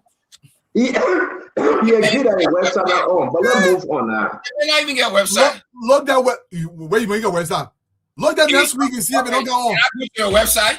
Go there next week. Website go down all the time, my man. Relax. No, the message next week. Okay, I'll leave it. Okay. Go there next week. Call me next week and see if it don't on. Lano, Paul Kennedy. You talk Tabata. Thank you very much, Dualu. Okay, no problem. Dualu. I'm sorry, after Paul, you can come in. Yeah, thank you very much, Dwalu. Let me commend you. I mean, I know that you personally had a conversation with me about a year or two ago. You've been soliciting, ideas and support to make this. And anyone who thinks of Liberia in the way you do, I think it's a commendable effort. But let me ask you a question. Dwalu, prayers is not strategy. I say that from a background of a planning strategic position. Investment all over the world fail. Even right here in the United States, people establish investment and it failed massively. Have you conducted any feasibility study or economic, maybe constraint analysis to determine the particular sectors that you are thinking about putting the people money on your investment, and what that return will be if from year 1 to year 2? Have you done that? Thank you very much. Let me answer the question one now, because a big question. Let not confuse the people. Okay. Because you want me to tell you, determine. Now, Mr. Kennedy, thank you. You understand this topic. When venture capitalists do investment, nobody knows what the returns are going to be. So, for instance, let me give an example. If you're going to build a new resort in Jamaica, the initial investment you don't know. However, you have projections. We have done that. We have a strategy page dedicated to that before the site went down. And I will say this to you. Number 2, we have selected 5 industries that we have done. We believe we can become successful in Liberia. I can list them for you, and we have run the number. We believe they are viable industry that we can start from now. It doesn't mean we'll start with all 5. Maybe we'll start with 1. Let me tell you the 5 industry. Number 1, we are considering having in Bapudu County, and we want to build a garment factory, for example. So instead of importing the uniforms across, we can have the industrial machine. 3,000-4,000 women go to work. We build a massive Amazon-style warehouse somewhere in Bapudu City and put these women to work. We believe this can be lucrative, a garment factory. That's one option. Remember, every investment we do is going to be voted upon. Number 2, we intend to buy anywhere from 2 to 5 fishing vessels. They cost about $500,000 a piece. Maybe we'll build a sardine factory somewhere in Barclayville or Buchanan, for example. So we send the vessels to sea, and then we process the fish in Liberia for the Mana River region. That's number 2. Number 3, we are considering a massive agro business, from cassava leaf processing to palm butter processing. All the food we eat in the country to be shipped to the U.S. market for sale, but we'll do the processing in Liberia. Number 4, we are interested in rest mechanization and expansion in Liberia, where we can build the warehouses for rest storage, so we become like a consolidator, so to speak. So everybody who's doing rest farm, we guarantee to buy it from them, and then we process the rice and package them for the Liberian market or for the West African market. Number 5, we are also heavily considering cassava consolidation. So those 5 industries we have studied very intently, and we believe any one of them can become successful in the beginning, but nothing is guaranteed. But that doesn't mean we don't try. That is the point. Thank you very much. And Dalu, let's take our emotion out of this. No emotion. When you do business, you have to be the customer first, customer second, customer last. So I will ask you my second question. I heard you say up to now, I think you mobilized between 150,000 to 500,000. Mm-hmm. So let's say you take the money and the investment fail. Mm-hmm. What risk mitigation? What do you have in place to protect the investors? How are you going? What do you have in place? When you first began your statement, what did you begin with? Investments sometimes fail, correct? Yeah, everywhere else in the world, including obviously, the US. we want to take our risks. Now, if we went with the logic that because investments fail, so we don't try, obviously we will do everything we can to make sure this works. Okay, but just because we say, well, maybe we're rain for 40 days and 40 nights if we're playing rice, that doesn't mean we don't try. There is nothing guaranteed in life. I can guarantee you this, but I can guarantee you one thing. When the Lebanese come to Liberia and build store in real life, they didn't know we're going to be successful. A lot of people take risks. Now, we're going to monitor all my officials, every executive that work for the operation, even we call on the we have to be living in Liberia to run this. We have to develop something in the country that we control. And we believe it's a great place to start. Obviously, we're not going to put our eggs in one basket in the beginning. We take our own time to be able to develop something. Even at the first 200,000, we invest in something and then gradually we grow it. That's some. But if we say because something we feel so we'll never try, I don't subscribe to that. I'm not saying that's what you're saying, but what I'm saying here, we have to start something. And that's the whole gist of it.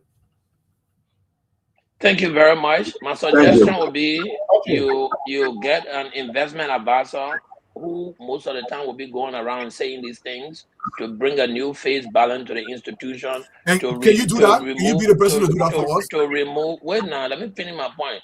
To remove some of the fear people like Kev Hassan and other Kev people don't have a around fear. you Kev will have a have. political view. But Dwalu, you interrupting me. That's why I told you, let's take emotion out of this thing. People are giving you their money. You have to give them kindness.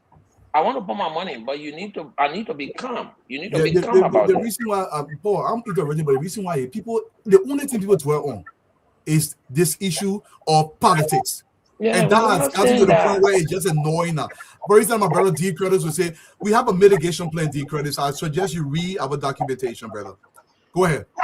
Yeah, Thank you very much. Okay. I think it's a great initiative, but just put these little things in place. It's just the and politics people say. The politics thing, I got annoyed because the only people can point to. Don't get annoyed. We'll come Dwalu, let me say this before Gibson come in. Yeah.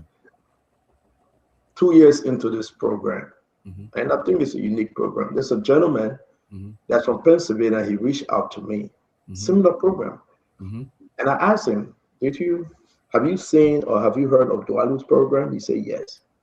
And he said a lot. They are running with their own program. He want to come on the show, right? But my question to him, he said, and he said exactly what Russell said before leaving. And he said, Dwalu is political. And I stood there, I said, no. That's his nature. Yeah. And let me say this though. He said, because everybody that Dwalu started off with. So I'm not going to go in detail as to his own position. But don't you think you need to now find a new face? That can I don't mind. I don't mind a new face. I don't have to be the face. Yes, the thing, since we launched, we are the first. We have had 3 other people that have launched. This is a typical thing in the Liberian community. And I'm willing for us to collaborate and become one force. I have no point. I don't have to be the face. You know, yes, some people will say, if this becomes successful, Dwalu will take credit. I don't care about the credit. I care about factories in Liberia. I don't have to be the face. Anybody can take it over. It's a good program. It's a good program. And I think, but maybe we are missing something and Paul trying to get to it. But I think we'll bring you on more for you to talk about this. No, issue. A lot of people, you know, they are responding, but everybody have a different view. I beg you before my brother then come into Dwalu. You said that you reached out to the government of Liberia. What's the problem? What have they said to you? One of the things the government, you know, because we are really, we need see money. They said they're going to help us, but so far nothing has materialized. We've been patient because the thing is, Stanton, it costs money to raise money. In America here, it costs anywhere from 10 cents to 90 cents to raise $1. Anybody can look this up. It costs between 10 cents to 90 cents. In fact, the newer the company, the higher the cost to raise $1. So for instance, if your Apple, maybe it will cost you 10 cents to raise $1. But if you're brand new, it will cost you 90 cents to raise $1. So it's extremely expensive. It's extremely expensive. And this is one of our Achilles heel. We are facing, but I don't mind. I can step back. I don't care. I step back entirely. You ask the government for what kind of support you ask for. How much? We need monetary support. How much did you ask for? Well, if the government can help us with, it don't have to be entirely, whatever. Because if anywhere from $500,000 to $3 million. Did you ask for it, or you saying it now? Of course, I asked for it. So how much did you ask for? I just gave you the range between $500,000 to $3 million. Ask for what? To pay back as a loan, as a grant, as a credit. Wow. Anything you need as a loan. It has to be a proposal. Yes, that was done. That was done, Paul. Let's listen to him. So it can be a grant, it can be a subsidies, it could be through the diaspora fund, it could be a collateral, it could be whatever they want it to be. Because the problem here is, Stanton, if we look, most countries around the world, if they want to build private industry, they subsidize it. The government subsidizes this. Because in order to develop it, we need subsidy to help us. Even if we raise our money, we can pay the government money back. We are willing to do that. So it's not like, I don't want to put a thing about it as Dwalu stuff. because this is the man. Say, oh, when he becomes successful, Dwalo will be. No, don't worry about me being whatever you think I will be. Let Paul Kennedy take it over and do it. Anybody can take it over and do it. I don't care. I just want us to do something. Because in the diaspora, all we do is talk. We don't do nothing in Liberia. And this has to change. Yeah, but the thing is that you people are contributing, and you are on Spoon Talk now, so they just go into it. How much actually you put on paper? Did you just get a ball back? I want to say between $500,000 to ideally, if we get $3 million, let me tell you that. Ideally, if we get $3 million, we believe we can raise the $25 million with a $3 million. Look, I cannot take Vendetta Patrick full time. What did the government say? What was the reply? They said they're going to help us. They said they're going to help us. How long that have been? It's been, close to 2 years, and we are literally stuck. Yeah. But like I said, we are trying ourselves. We're trying using our own money in many instances. But it's tough. Are you working along with the diaspora organization that the government recognized here in the U.S.? Not yet. I went to the diaspora conference. Look, Senator, you can just get I went over the diaspora thing. I went to the diaspora conference, and I was fortunate to speak. And I made a case there. Luckily, the president himself was there. We made a case about this, and we're trying to bring some light to this. And I want to say to those Senator, anybody who believe, Liberian people believe he's an angel or she's an angel, I can be the face. I'm open to it. I just want us to raise the money to do something, but we cannot only find obstacle and not solution. Correct. Yeah, but again, 2 years now. How long you going to hang with the government? How long? I'm not hanging. Will they give the organization the money? Listen, I'm not hanging with the government. I'm hopeful, but I'm not hanging with anybody. We're trying to do what we can do. Okay. But we are hopeful, but we're not hanging with anybody. Okay. Let me bring in Gibson. Thank you, Dwight. You being honest is good for us to have a conversation. Look, I don't know. Can I say this? You cannot divorce politics from anything globally. I know we got to stop there. You found different reason. Well, I got one question first, then I'll make a comment. Well, what is your principal balance right now in a bank, or in what bank do you have it with? When you buy your first share, Jerome, with Bank of America, when you buy your first share, or it will be in the packet, I will send it to you. I gave you a figure, right? Listen, let me give you them. We have processed right now is over, I think 127. I got to check. We have commitment over 500,000 so far. These commitment, listen. Actual cash is over 127,000. Okay. Commitments that are being processed, we don't count the commitment until they're completely complete. They're over 500,000. But I want it to be complete before I make it hardcore. So when you say how much in the account, there is a distinction. You understand what I'm saying? So if you want to know hardcore, like $127,000 right now. Yeah. The reason I asked about how much, every business you start in Liberia, you should have capital investment. Correct. Which guarantees your customers that when they come in and invest into the business, they have some sort of security that if something goes wrong, they can sue you and you can pay them back. Correct. Now, let me just be bold with you, my brother. I agree with Kev for the first time in today. Not every day, but today. This is a scam. And I'm calling Listen, I'm calling on all Granadians. Don't put your $5 inside. I'm calling on all Wiashen. Don't put your $5 inside. I'm calling all Sedition. Don't put your $5 inside. Look at the characters that you have with you. Vatoba, a very uncontrolled, rude man who insulted George Weah and his wife in a book. This man is your board member. Look at Fatima, who went on video on social media to insult people. This is your board member. You have irresponsible people on your board. And that makes it a scam? That makes it a scam. Because what's a scam? What's a scam? Give me a chance. I will tell you. No, what's a scam? You gotta tell me what's a scam. Okay, good. I will tell you. Give me a chance. When you have irresponsible people who do not know their value in society, they don't value people's money. When people put their money inside, they will eat it and nothing will come out of it. Anybody from Grand Jeddah CDC and we are sharing, you put your money in there, I start laughing. I don't like it. But what like Jerome? So I'm one point laughing. You see? Look, let me tell you the fundamental mistakes you are already made. I mean, it's not a scam. You gotta define the scam. My man, I'll tell you, scam. You are taking poor money. You want to use somebody's money to get rich. They didn't get nothing out of it. That's what you're doing. In Liberia, I remember when I participated in the pyramid program. There was a program that was brought by some Liberians. They call it the pyramid. You put your money, then you bring somebody, and somebody brings somebody, they our money. And in America recently, the same kind of program, Liberian poor money. You're looking for a way to take out me. Look at me, my face. Do I let my way get $100?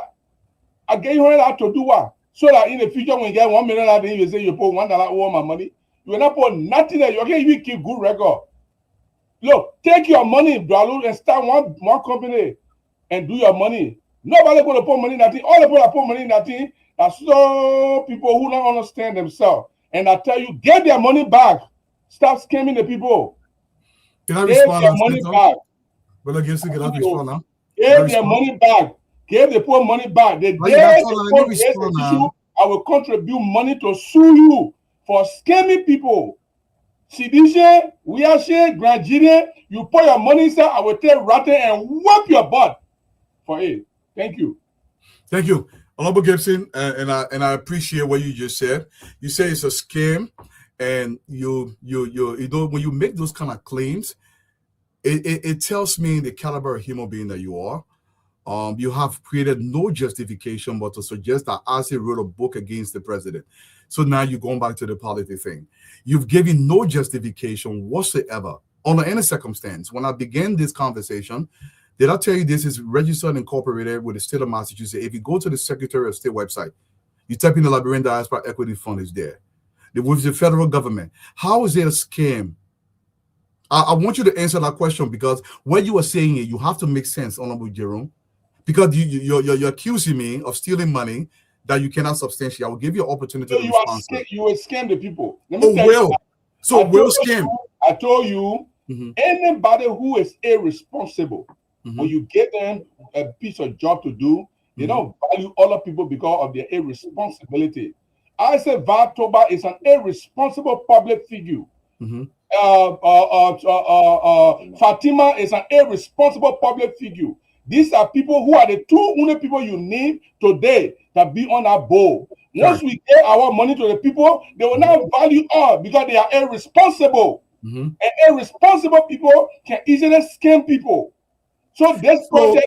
So Jerome, you want me to accuse you and hold you responsible that you may possibly, the last time you were accused here, you went to Liberia, somebody accused you of sleeping with a small girl. They say Jerome will sleep with small girl. Should they hold you in should they take you to court for that? I don't eat anything. Listen. Because of what you will do. I don't eat it. So what are you talking about? So this is the question. I just want you to know how asinine. How asinine your argument is. What thing I'm talking about, you're talking about that. No, but I want you to understand what you're saying. Your logic. Listen, your logic doesn't make sense. Gibson, you were talking Let me respond now. Jerry, you're talking now. Let me respond. My man, wait. You spoke without interruption. Listen now. You say we will scam. This is your claim. We will scam. On that, it has no validity, Mr. Jerome. So I'm going to leave you alone. We will scam does not suffice. You're making an accusation out of spite, and I don't have a word for you because your thing is about sedition. Thank you so much. No. That's sorry. I got get last one because of my time you came on. Let me tell you something, Dwalo. This is one of the decent Liberians you're looking at here. More decent than you think you can imagine. Nobody in the corner will tell you, say, I go to small boys and small girls. You understand? Don't give that unparalleled example here. I'm giving you practical example of you accusing me of stealing. No, I didn't accuse you. I said no. Would be a scam. It's on tip. It's on tip. Program would be a scam because it's on tip. It's on tip. Are you going to reset myself? The program will be a scam, and it is in fact a scam. No, that was not your original statement. That was not your original statement. Wallo, you will be a scam because the people you align yourself with, they have the right factual public record of being irresponsible. When you give your money to irresponsible people, they don't manage it. They insult the people that gave them money. They insult their customers. They don't value the customer because they are irresponsible. That's how this program is going to be a failure. If you had different people on this program today that I think have credibility and responsibility, I will tell you, Dwalu, I will put 5,000 in there tomorrow. You are capable of doing that. But you have irresponsible people on your board. These people don't respect people or image. And so they will destroy this organization. Thank you. And that's the argument. But it's not my phone is blowing up on this camp that Dwalu is doing. My phone is blowing. Seriously. Yeah, but we're opening the phone line, Kev. I beg you. Let's give the other chance to speak. Yeah, and Senator. Casey, thank you. Let me bring in Kanyo, Vedetta, Patrick, and T1 okay. Yeah, thank you for joining us at Remy Gray. We gotta go, please. Kanyo, let's hear you, my brother. Well, thank you, Stanton. And let me start by thanking you, Dwalu, for the audacity to dream big, to envision something that I think can be very transformative. Quite interestingly, just earlier today, I was speaking to a colleague, and I said to them, sadly, the Liberian mentality is that if you say to people, let us put $100 together and there is a party next week, and we can all go there and get drunk and dance and sing and clap, more than 50% will in no time come up with that $100 and pay. And they will show up and they will dance, sing, and clap and get drunk and go home with hangover the next day and continue from there. If you took that same sample set of Liberians and you said, let us put together $100 so that we can invest in maybe buying a Tocaflare bill to resell or opening a kiosk where we can do some money transfer, I tell you, only 10% out of that group will ever come out with that money. When it comes to merry-making, Liberians are quick to generate money. When it comes to serious business, then they want people to sponsor them and to give them scholarship, which is sad. Another point I was making to somebody is that, look, there's a lot of money in Liberia now within procurement. The government budget has expanded. And this is something you may want to consider. The government budget has expanded. The sad part, if you analyze the Liberian participation within procurement, is very low. We have foreigners that are taking close to 85% of our procurement out of the budget. And Liberians need to get serious about this stuff. I mean, I run 2 separate firms in addition to other things that I do. And part of what we do is to just look at the government budget and see where is the money. And, you know, and I'm unashamedly say this, you know, I love a good life, so I work for money and look at where the money is and how we can get some. And we need to be deliberate about these processes. And that's why it hurts me that, you know, Kev and my own big brother, Jeru, are making this more of a political thing than on the merit. I think it has to be on the merit. Now, what I will ask, because I'm quite interested, I don't mind sinking in $500 and waiting a year or two to see. At the end of the day, in fact, I was just spending $500 on something in less than a day or two, and it will be gone. So if I'm sinking into something with some potential to bring back returns as an early investor, that's something I would like to do. However, what I would want to see are the documentations, right? The legal documentation that establish the corporate vehicle, and that would describe to me in more detail than just, you know, the verbal explanation you give me about what it is, what it seeks to do, and the potential returns around there. But what I can tell you is don't be deterred. I mean, this is the Liberia we find ourselves in. We all are getting poorer by the day when our budgets are expanding and people are not thinking creatively about how to create wealth, but it's always about political power. And for me, I'm deliberate in not remaining poor, you know, and dying very well off and happy. I'm deliberate about that, and there's nothing wrong with that. But for that to happen, we all need to really think strategically. And I think what you're doing is good. Continue to engage. Also, you will get these jobs from people all the time. I would say just maintain your composure, maintain your emotional intelligence, and continue to explain what I think the value addition will be. But pending you sharing with me that the documentation around that, you already got $500 sitting. I'm interested. I want to see how something like this can work out in the future. But Liberians need to be more deliberate about creating wealth. Our budget can keep expanding, and then we are not part of the ones getting the procurement. They're buying stuff, they're giving out contracts. All of that. Why aren't we should get those contracts too.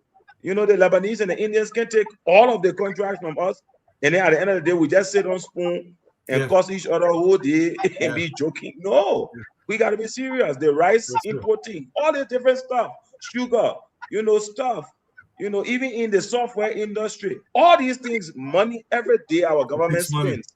But we have less than 70%. I mean, 70%, less than 10%, 15% of Liberians that are benefiting from that procurement. We got to be deliberate about changing that. And I think what you're doing is the right step. I know the politics may make it seem a bit tough, but forge ahead and just be open to the feedback and give more information. I mean, I think that's what Thank you, Kavio. And anybody who want the legal document, I can have the email to them. My lawyer, yes, we do have a lawyer with the Liberian Diaspora Equity Fund. It's a law firm that put this together, and we have to make sure we do that. And my brother Jeru, if he even wants the state documents, I can send it to him. If he wants the federal documents, I can send them to him. But I want my brother to understand we have to do something. And I pray, Jeru. Listen, let me finish now, my brother. If my brother Jerome wants, I hope he starts something like this. I will invest with him because I believe we got to do something. We got to do something. We are a poor country. I know sometimes politically we want to dwell on this politics thing. Look, I began this conversation like this before my brother Vedela come in. I don't expect everybody to invest. I know people will find the most craziest reason. My goal, 2 to 10% of Liberians can invest in. Yes, you can buy shares from back home. I have a few Liberians that have already bought shares from back home. I've mailed the certificates to them. People are going back home. They want to pick up the certificates. This is normal. I don't expect everybody. You work for your money. It belongs to you. This is an investment to find a way to change our country so our professional can produce something in Liberia without always fighting for government job. And this is the vision. You join us, great. It is entirely voluntary.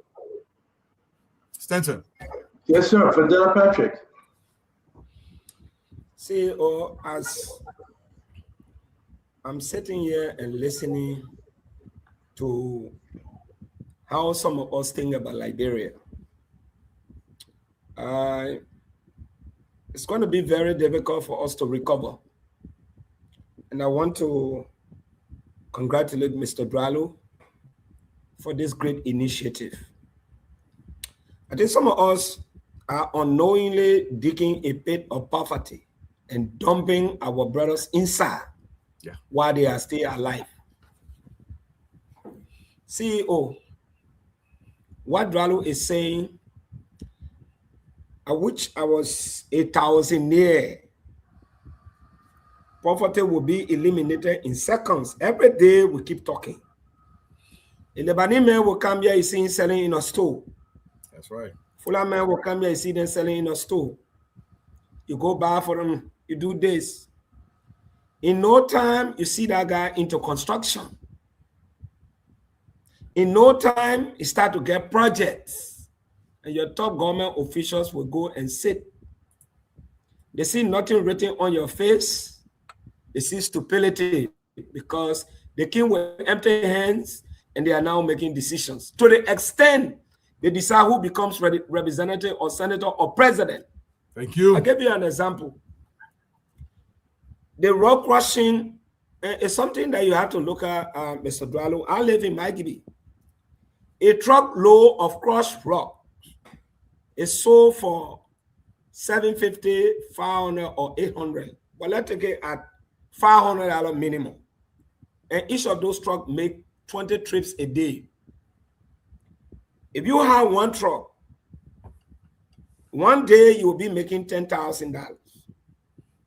In 1 month, we're taking it at 20 days.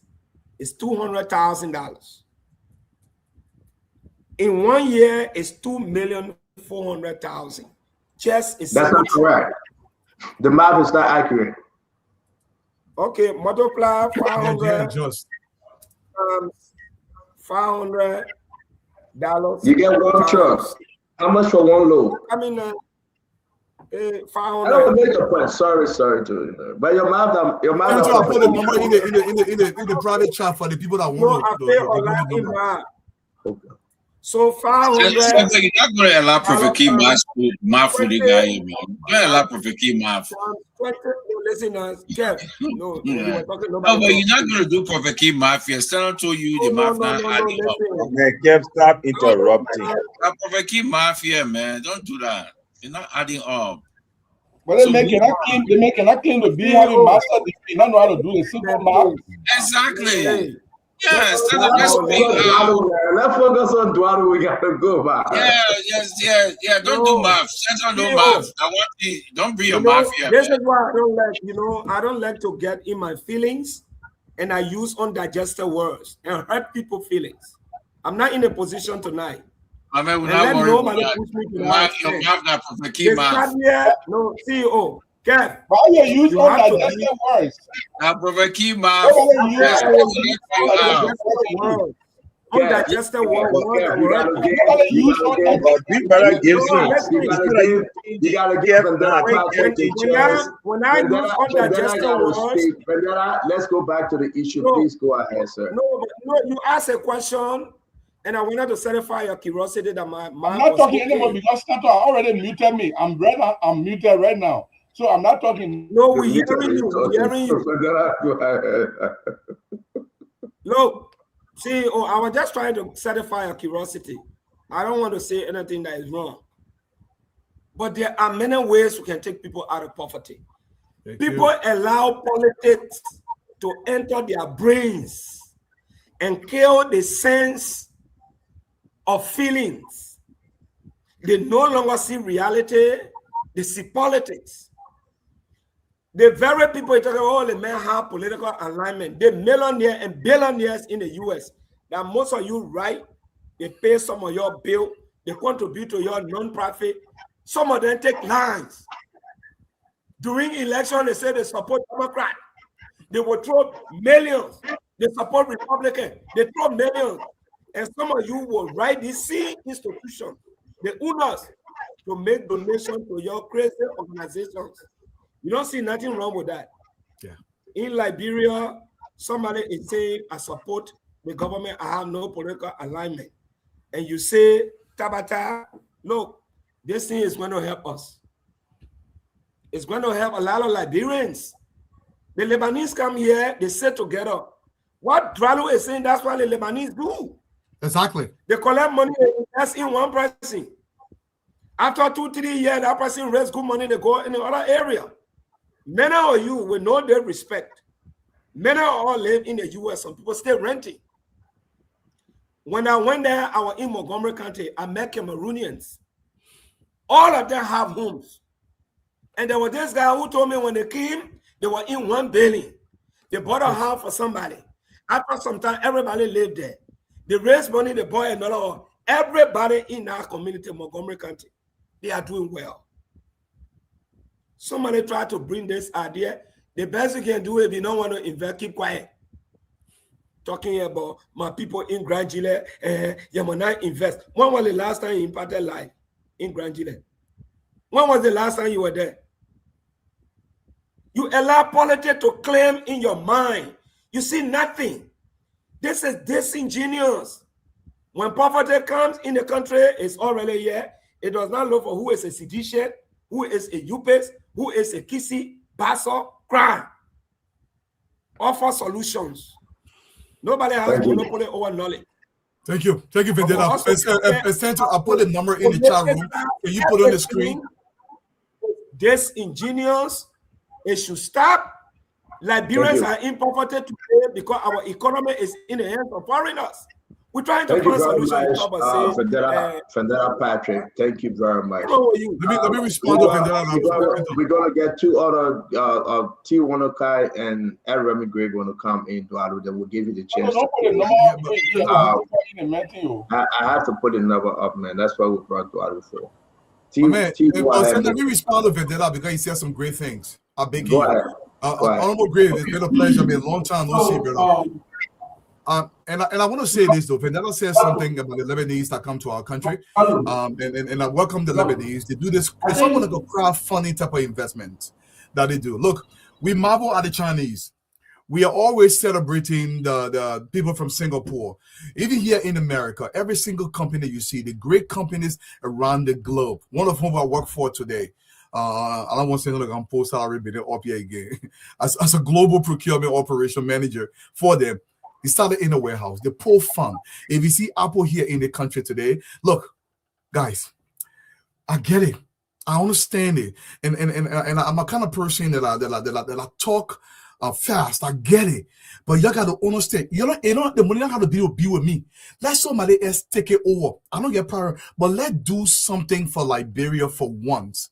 Every single day, if it's not government, the private sector is dying. We have a working population, approximately 3 million people in the country that are of working age, and we are providing no jobs in the country. But when you pass around, it's about who going to Oxford, about who graduated from LU, all these degrees and no production in the country. When are we going to change it?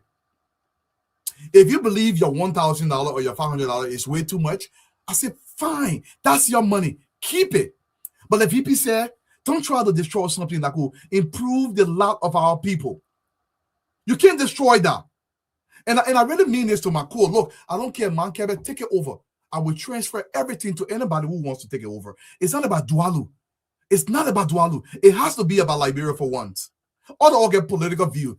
If we go by that logic, nothing will ever get done in the country, because my brother Kev got a political view, but Kev has a brilliant idea. I say, I'm not going to, everybody in Grand Jida will Tirati and I will be your invest into it. What kind of warped logic is that? Colonel Gray. No, let's go to T1 T. No, this is important. No, I never said that. I said the working population of Liberia is approximately 3 million people. I didn't say 3 million people out of work. You got to stop that. Go ahead. T1 who are you talking about? We didn't say. No, like Anthony Gay, they be looking for a small. It's a typical Liberia thing. You will see plenty of things they found. One thing inside, then they dwell on it. Okay, so let's go to T1 T.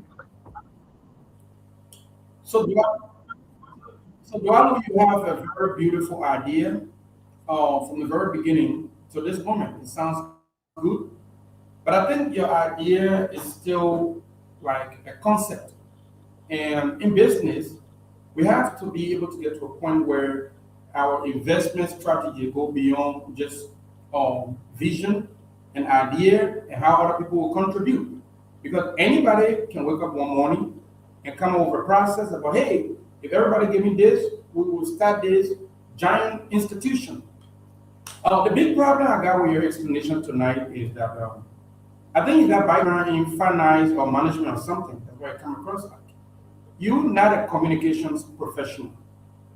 You lack patience. You lack the proper procedure to be able to persuade people. You began the show by saying, I'm sick and tired of people accusing me of being in politics.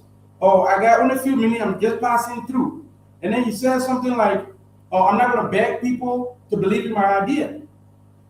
But people who are communication professionals, their primary objective is to persuade people. The people you want to come in to invest, they are like your client, they are like your customers.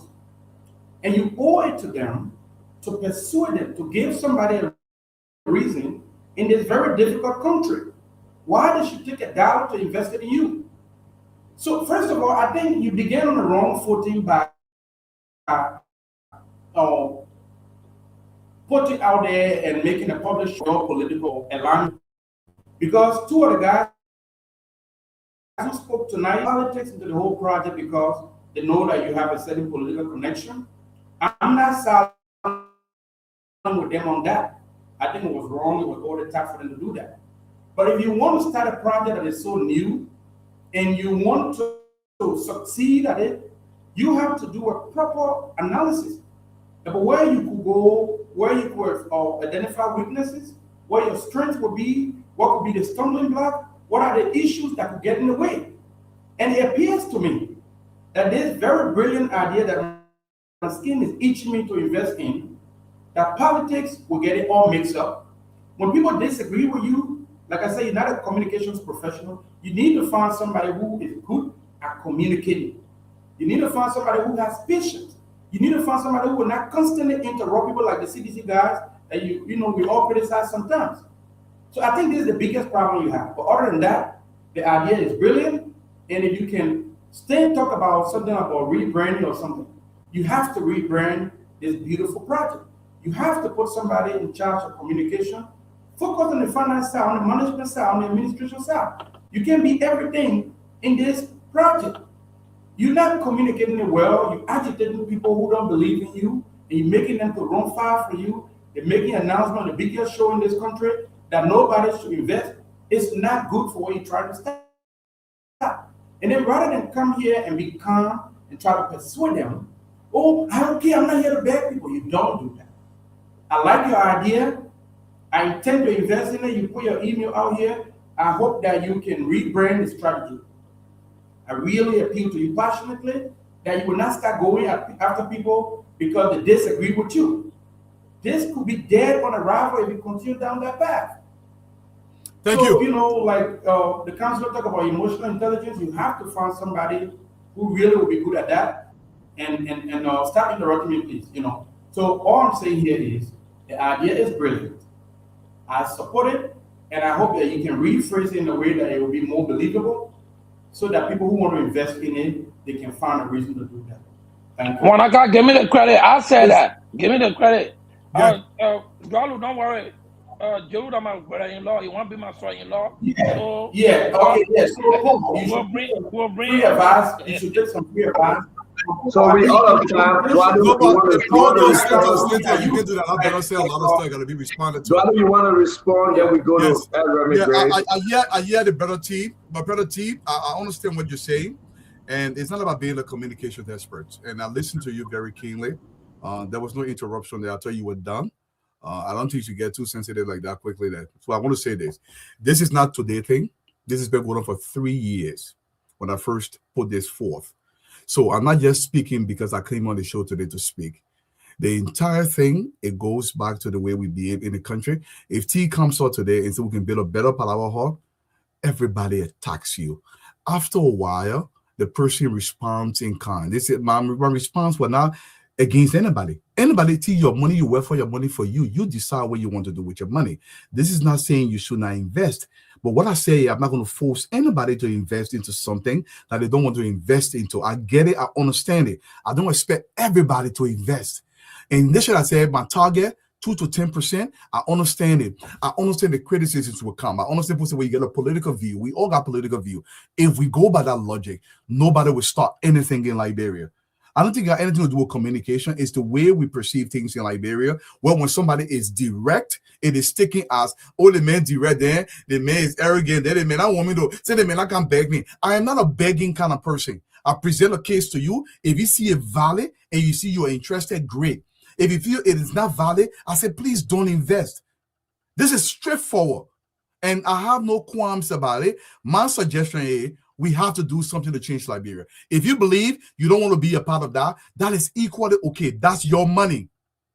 But my only thing is, don't be like Jerome and make false accusation that he cannot substantiate without any claim just to make a political point. This is something I frown upon. So some of the agitation comes from over 3 years where people believe the only thing is everybody becomes an expert at something when somebody else starts doing it. They will never start it. But once you start doing it now, or you should have done it the way. Why you put umbrella only one? Why you do the one? Why you do the one? Everything you discussed, there is a page written up about it. But the problem here is people believe there are so many Indians and not enough chiefs. So many chiefs, not enough Indians. And this is the issue in Liberia. And that's the issue. So it becomes a little bit agitating where everybody believes they know it better than the person that's actually doing it. Then I said, please join me. Take the lead. I am not willing to take. T, please take the lead today. But let's, at the end of the day, let's do something to change Liberia. That's my argument. The last, but not the least, like this always say, the retired corner at Reverend Gray. You know, Dwalu, you should never relinquish the leadership of your idea to anyone because they're not a brainchild. Only you can see the vision and lead the troops to where they belong, okay? So I said this a few months ago. Mr. Jero was here, lambasting President Bokar that nothing good will come out of him. He can never be a good leader. But I applaud him today with saying I can never abuse President Bokar. And that's a change. He may deny it, but we can go back and play the tape. I tell you, Walmart, Costco, all these big agencies, they get beat in the market because they express an opinion politically. Every human being is a political being. Okay, nothing can dissuade you. I can tell you if you're on the other side will complain. We have been some of the victims of that, my brother. People have come here and call us laptop rogues. Other come, they say we slaughter people elsewhere, but that's all politics. My brother, your true character can never be suppressed. This is a country of law. If you gather money, we know individuals who are languishing in jail today because they came up with Ponzi schemes. And so you are not going towards that direction. But let me say this. Anytime you talk about investment, especially using other people's currency, you must have some amount of guarantee in terms of insurance. Have you ever looked into professional liability insurance or general liability insurance that will guarantee people's investment that if it should go south, they'll be able to sustain that northwest? That's one thing I'll bring to you. And another thing is every entity must have a humanitarian aspect attached to it. Beautifully, your organization was registered in the great state of Massachusetts. My opinion to you would be you start seeking a 501c3 or 501c4 attachment to it so that you can have some, philanthropical donation that will beef up this struggle you're having with raising a mega $2 million, let's say. And my brother, I tell you, you've been coming up here 2 years, 3 years talking about this initiative. I'm glad that you've been able to convince some Liberians. Look, Jesus Christ started with less than 15 people in a struggle called Christianity. Later, he became very, very political. He was executed. Today, Christianity is one of the leading forces of religion. Keep on going where you're going, my brother. Don't let anybody dissuade you from your ambition. It's Thank a you. good initiative, brother. Thank you. Yeah, we look into the insurance because what we've done initially, when the money's going to trust, before the money is touched, this is a decision that we have to run by the shareholders to say, listen, we have to put insurance on the money. It's going to cost money for insurance. Should we purchase? So the board of directors will determine that. But I have to say this again, guys. My brother Anthony gave, I said the approximate working age population of Liberia is 3 million people. I don't know how we say this. Is there a better way to say in English? I don't speak English that well. The working age population of Liberia is between 2.7 million to 3 million people. That doesn't mean 2.7 million people are unemployed in Liberia. That's not what I said. So from 18 all the way to maybe 65 years old, that working age population is approximately 2.7. Now the voting age population, think about it in that way. Honorable Colonel Gray, thank you so much. Look, I know the difficulties of this, and I know we have to do a lot of adjustment going forward. That's why I want to build a team. Look, I understand people say, oh, you brought a team member on. In the beginning, we were looking for people, and people that were willing to come on to help me. But let's build a team. At the end of the day, I want for us to do something in Liberia. Put the politics aside for once. Let's do something together. I don't care what political party you come from. Duarte, thank you very much. I just want to say again, it's a good thing. I hope the government listened to you. The government, you can say what you want to say. Oriental deal, no signing bonus, walking away with over 20 some odd $1 million.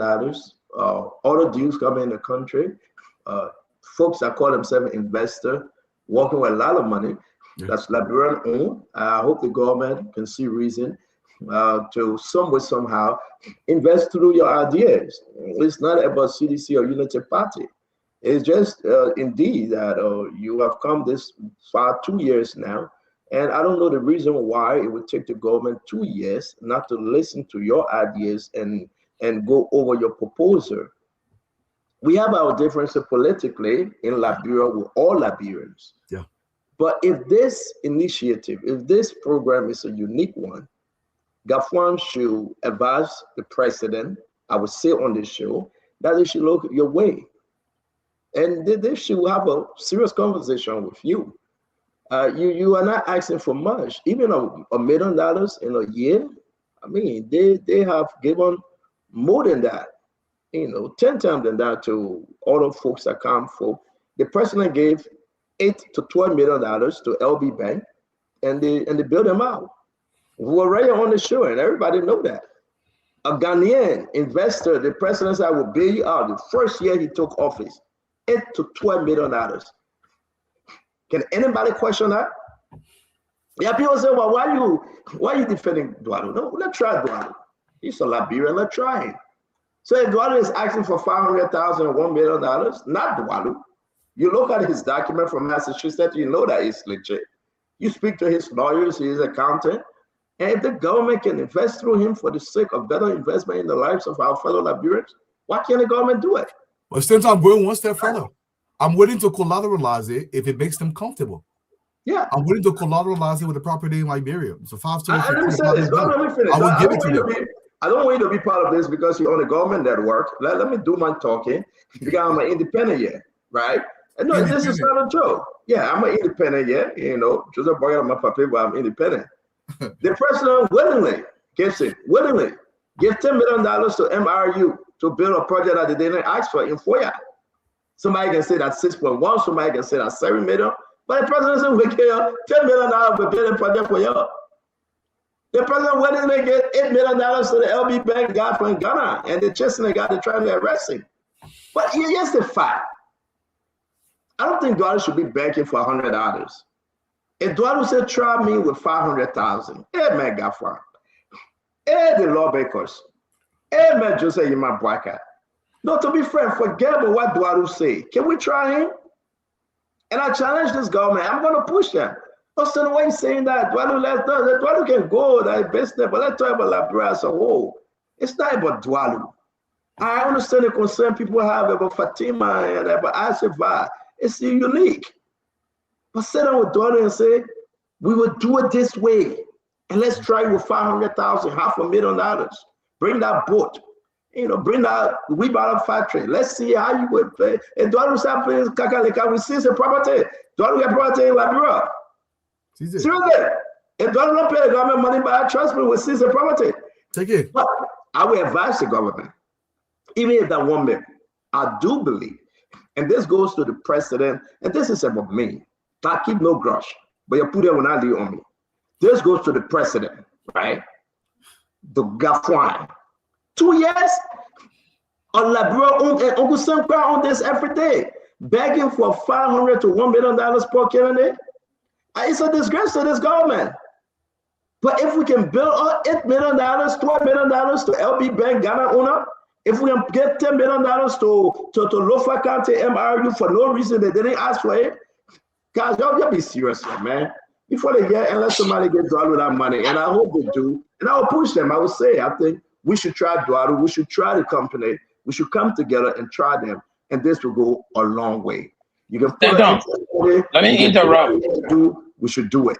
I have to close the program. I have to close, Paul. Please. Yes, I think you're making the government vex. If you're making Dualu case worse, because what you're doing now is like really turning the government hair around. So if we want to join Dualu to appeal for them to see credibility, to see reason, they just came and hosted a diaspora forum.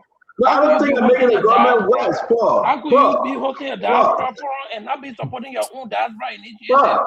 Well, we got to go, but let me say this. That's the reason why I'm not Lenu supporter, right? Because you're just talking in the bar when all kinds of time they don't want to. Yeah, man, for real. Let the government get best. 2 years, the man asked for $500,000 or $1 million. We have taken the budget to $1.2 billion. Let's go. If I blame Dualu, the lawmaker are eating that $1 million from the money they sold again. So that end the show. I blame Dualu. But guys, but let me close back. Let's look Dualu way. No, but my man Stanton, look, the issue here is I don't want to make it about government so much, but I want to make it about us. We got work to do, gentlemen and ladies that are listening. I will say this again. If you see the vision, if you believe we can transform Liberia to the industry, I'll ask you to join us. But if you believe you can join us, that's fine. Also equally fine. But we got to do something. If you want to join this team, we're always open. We ain't got money to give nobody yet. This is why we can't bring people on board, because it costs money to raise money. I know people find it hard to believe. If you think I'm lying, just will raise money. They'll tell you see where it costs you to be able to raise that money. And we are hoping to find a way to transform Liberia. Before you continue, I will speak to this real quick. I beg you, let me interrupt you. Yeah. You say, yes, we brought it down. You brought the website down, or you crashed by yourself? Yes, what happened was we had to bring it down because the guys that were managing the website, what they did was they did some stuff on the website that we do not like. So we went to the website was built through Wix. So take it down now. Take it down. The website was built through Wix. Listen, Mami, can you just wait? Jesus. Every single body is an expert. Everybody is an expert until they don't. Oh God. Go sit down, man. Dwalo, go ahead. You brought it down. I'm talking again. Yeah, let me meet you. Dwalo, you brought it down. Then what problem? Go ahead. We brought it down, and so initially we paid him about, I was a little over $1,700 for the initial website and the initial 1 year of hosting, 6 months of hosting. So when they got the first money, when the money went down, there was some adjustment. Now the agent was assigned to us because we wanted a live update on the website as we went along. So when the 6 months expired, these guys wanted us to give them another $2,000. I said, no, we cannot give you $2,000. And the agent you assigned to us for the first 6 months, the agent is not doing his job. So we went back and forth. Now there's the domain name that we got initially. They said, well, the domain name is not for you, which is the Liberian Diaspora Equity Fund account. The website, next week website be back up. So I don't know why you're making all the noise. In fact, George Formula is rebuilding the website for us. I'm not giving it to you. It's being rebuilt by George Formula, and everything is being coordinated because we want to rebrand the website based on some of the recommendations that have come in. But people have to understand everything costs money. I don't put 15 website or make it an Amazon website. You really know how these websites work, or if you really want to get the flow going, everybody's an expert until when it comes to doing it. Oh, I can do it. We can build to our website meaning. I understand it. Okay. But the problem here is in the beginning, everything is not going to be perfect. It's not going to be perfect. It takes time. Even a great Apple, Amazon you see today. Amazon began in a garage selling books. It takes time, gentlemen. Dwalo, thank you for coming on Spoon tonight. We say we appreciate you. Have a good evening, wherever you are. And we hope that your message went across tonight. Thank you very much. Put up the website, send it to us. We'll share it again. Yeah. I want to say thank you as always. Good seeing you. I appreciate it, man. Thank you for the time and thanks to the audience. Thank you. Yeah, thank you. I want to say to all of you, let's close the show, man. A great conversation today. Sometime tomorrow we'll be having Wilma Collins. Wilma Collins is the former mayor of Matana, Elena Matana. Yes, he's coming on the show. Wilma Collins will be our guest on one-on-one with the CEO. You know, he served 2 terms, right? U.S. vet. He served 2 terms, and he just walked out of the job. He turned it over. He said, "I'm done. Let me give it to somebody else." And now he want to talk about Liberia and the way forward. So tomorrow we're going to have the former mayor from Elena Matana, Wilma Collins, on our show. Guys, let's close the show. A wonderful program today. What's your take? What do you think? I'm going to start with you, or retire corner at Remy Gray, because you came in late. No, just 1 minute after Gray. After Gray, please. Yeah, at Remy Gray. Let's hear you. Okay, Stanton. I think Dwalo is a very patient person. He's patient-minded, and I see that if you are intentional and very consistent, you can be successful. These are distractions. There could be many other distractions he's facing. There will be mistrust until it becomes successful. It will be an orphan. You have no parent. As soon as he succeeds, then all the parents will start coming in, the family, the this, the that. I would just urge him to continue on the footpath that is on. There will be challenges on the wayside. We all have used some of this domain, and some of them you will not go to GoDaddy. You wouldn't even know that you don't own the domain, but you pay for it until you're ready to switch. before they'll tell you, oh no, you don't have the intellectual ownership to it. But these are all the distraction and challenges that you face. But Dwalo is a great guy. I think he will succeed in this. It shouldn't set his goal so big so that he can lose track, because given the kind of political atmosphere we serve, anything you do, whether it will benefit a good number of our population, people will still find a way to bring it down, because while you'll be making progress and they are not. Men by nature were jealous. A lot of these kinds of things you see in there, it's because they didn't grandfather the idea, so therefore, if it's not them, then who else can be Dwalo? Stanton. Yes, indeed. Thank you very much. We'll take three more individuals to close. We got to go. It's 7:22 here. That, of course, is 12:22 a.m. in Liberia. Gibson, Lacia, Yukef, Hassan. I won't close. We'll go Kanyo. And when we reach there, we'll reach there with everybody else. I want to say it was a great show. But Gibson, what's your take? Thank you very much.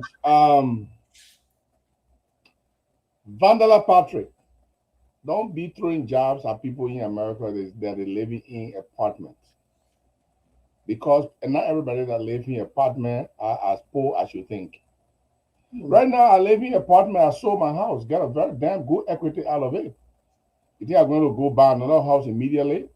No. So living in apartment does not justify anybody's poverty or does not justify anybody's low life.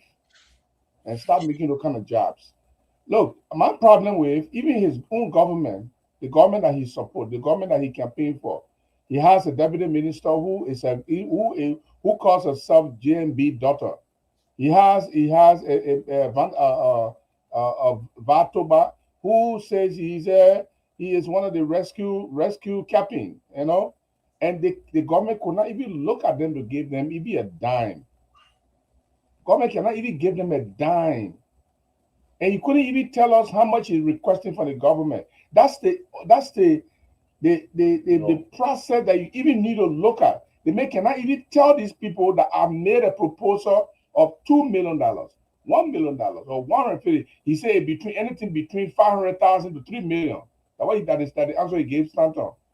This man who came on the show, he cannot be transparent enough to tell us, I have made my budget, I have made my project proposal, I sent it to the Ministry of so and so for $2 million, and we specify what we want to do. We want to build shoes factory, clothes factory, this one factory, and I believe the government will be looking at that. I mean, as a person who wants to get something, he can even tell us. This whole program, the idea look plausible, but I'm not going to put money in a CD account for 10 years.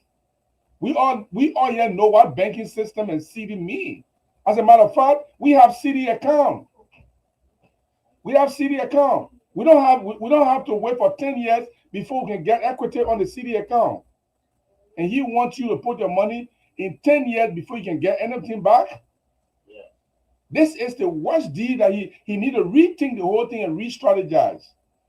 And just to end up, because we already ended this thing here. If you are Sidishan listening to me, if you are Wiashan listening to me, if you are Granginan listening to me, don't put your $5 beyond Dwalo and Vatoba and the vast they say Benu. Don't put your money beyond them. Your money will be in Zuyale Tule. You will lose your money. Okay? Thank you very much. Thank you. Paul Kennedy, let's hear you. Thank you very much, Stanton. I think Dwalo. Thank you very much, Stanton. And it was a good show.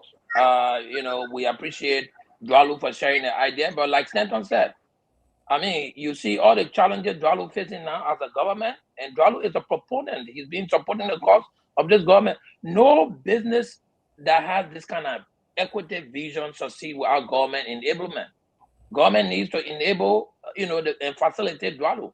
But, when I started the show, I started thanking people who turned out to listening to LANU's LANU political leader, Dr. Clarence Moniba. Dr. Moniba wants to thank all of you on behalf of the party for taking time to show up. This year, April, will be LANU 30th year anniversary. We are restructuring the party right now. we have contacts here in the US. You can reach out to me, or you can reach out to, a couple of numbers we'll share for Liberia, for those of you who are interested in coming in working with us to move LANU beyond the scopes of what we envision for the country. Thank you very much. It was a good show. I think the government should help Dwalu to move things forward. Yeah, let's say it quick now. Oh, you hustling on LANU, my brother? Hustling on LANU? I'm a national executive committee member of LANU. Yeah, I didn't ask you a question. No, you asked a question, you got an answer. I am a national executive committee member of LANU, the only political party in my entire life. No, let me educate the gentleman. You said because Paul, wait. Okay. Because the man said anybody want to contribute to LANU, they must send it to him. So he said, I tell you, my brother, the man that open cash app for LANU. Anybody who want to join to talk about LANU, no, listen, I didn't say contribute. I said contribute to move LANU forward. But I'm only looking for you. Cash app. But we also need money. A political party need money. Paul, you're fine. That fire, you're there. Can you crazy, man? For real, not in the show. Yeah, my man. But when the cash app number for LANU, let's pull it up now. Let's start sending you something. No, we don't have cash app. Listen, we don't have cash app number for LANU. In the future, we'll have a cash app number. Right now, we want people to join us in moving the ideology forward. Your account directly Zelle. They should sell you. I'm not a treasurer of LANU, so I will not be taking money on behalf of them. I'm not the treasurer.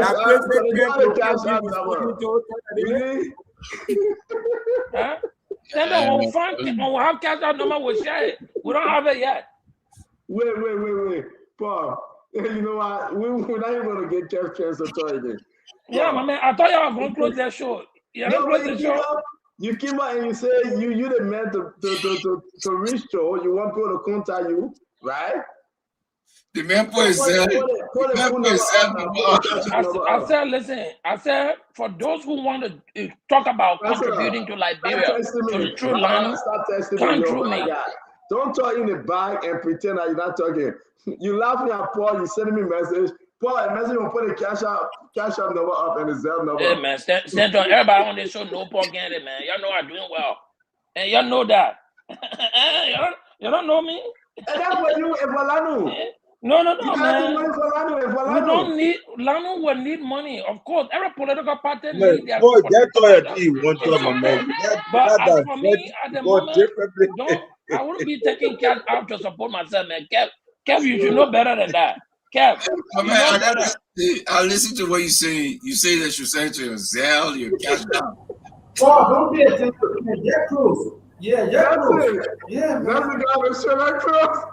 That's the guy that select cross is finished. We don't have to tell you the Oh man, that my closing. That my closing. Something wrong with Kev. Kev, something wrong with you. That's on this trend. Bob. So you put the cash you can let people easily at the thing. Kev, something wrong with you. No, to be honest.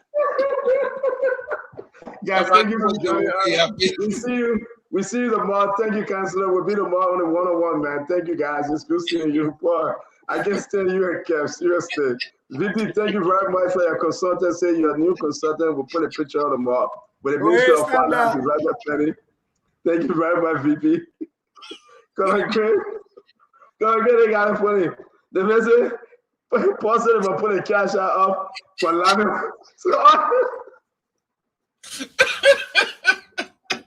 You message cash out.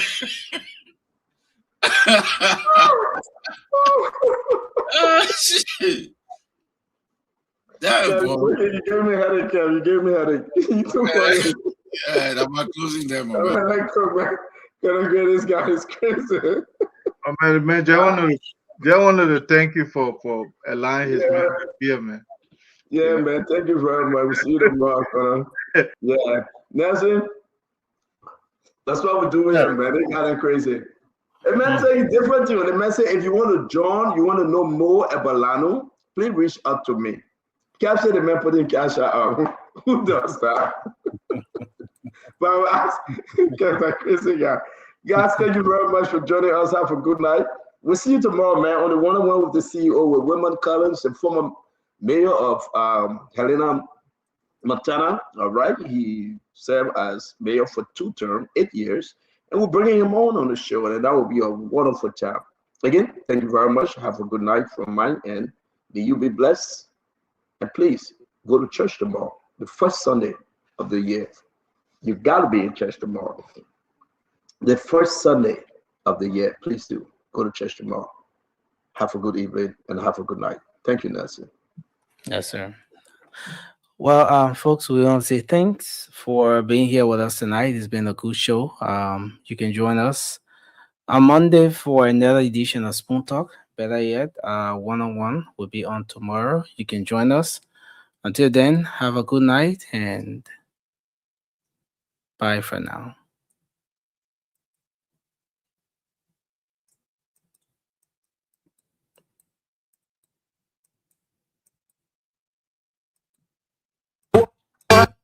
Right in the south end. To get your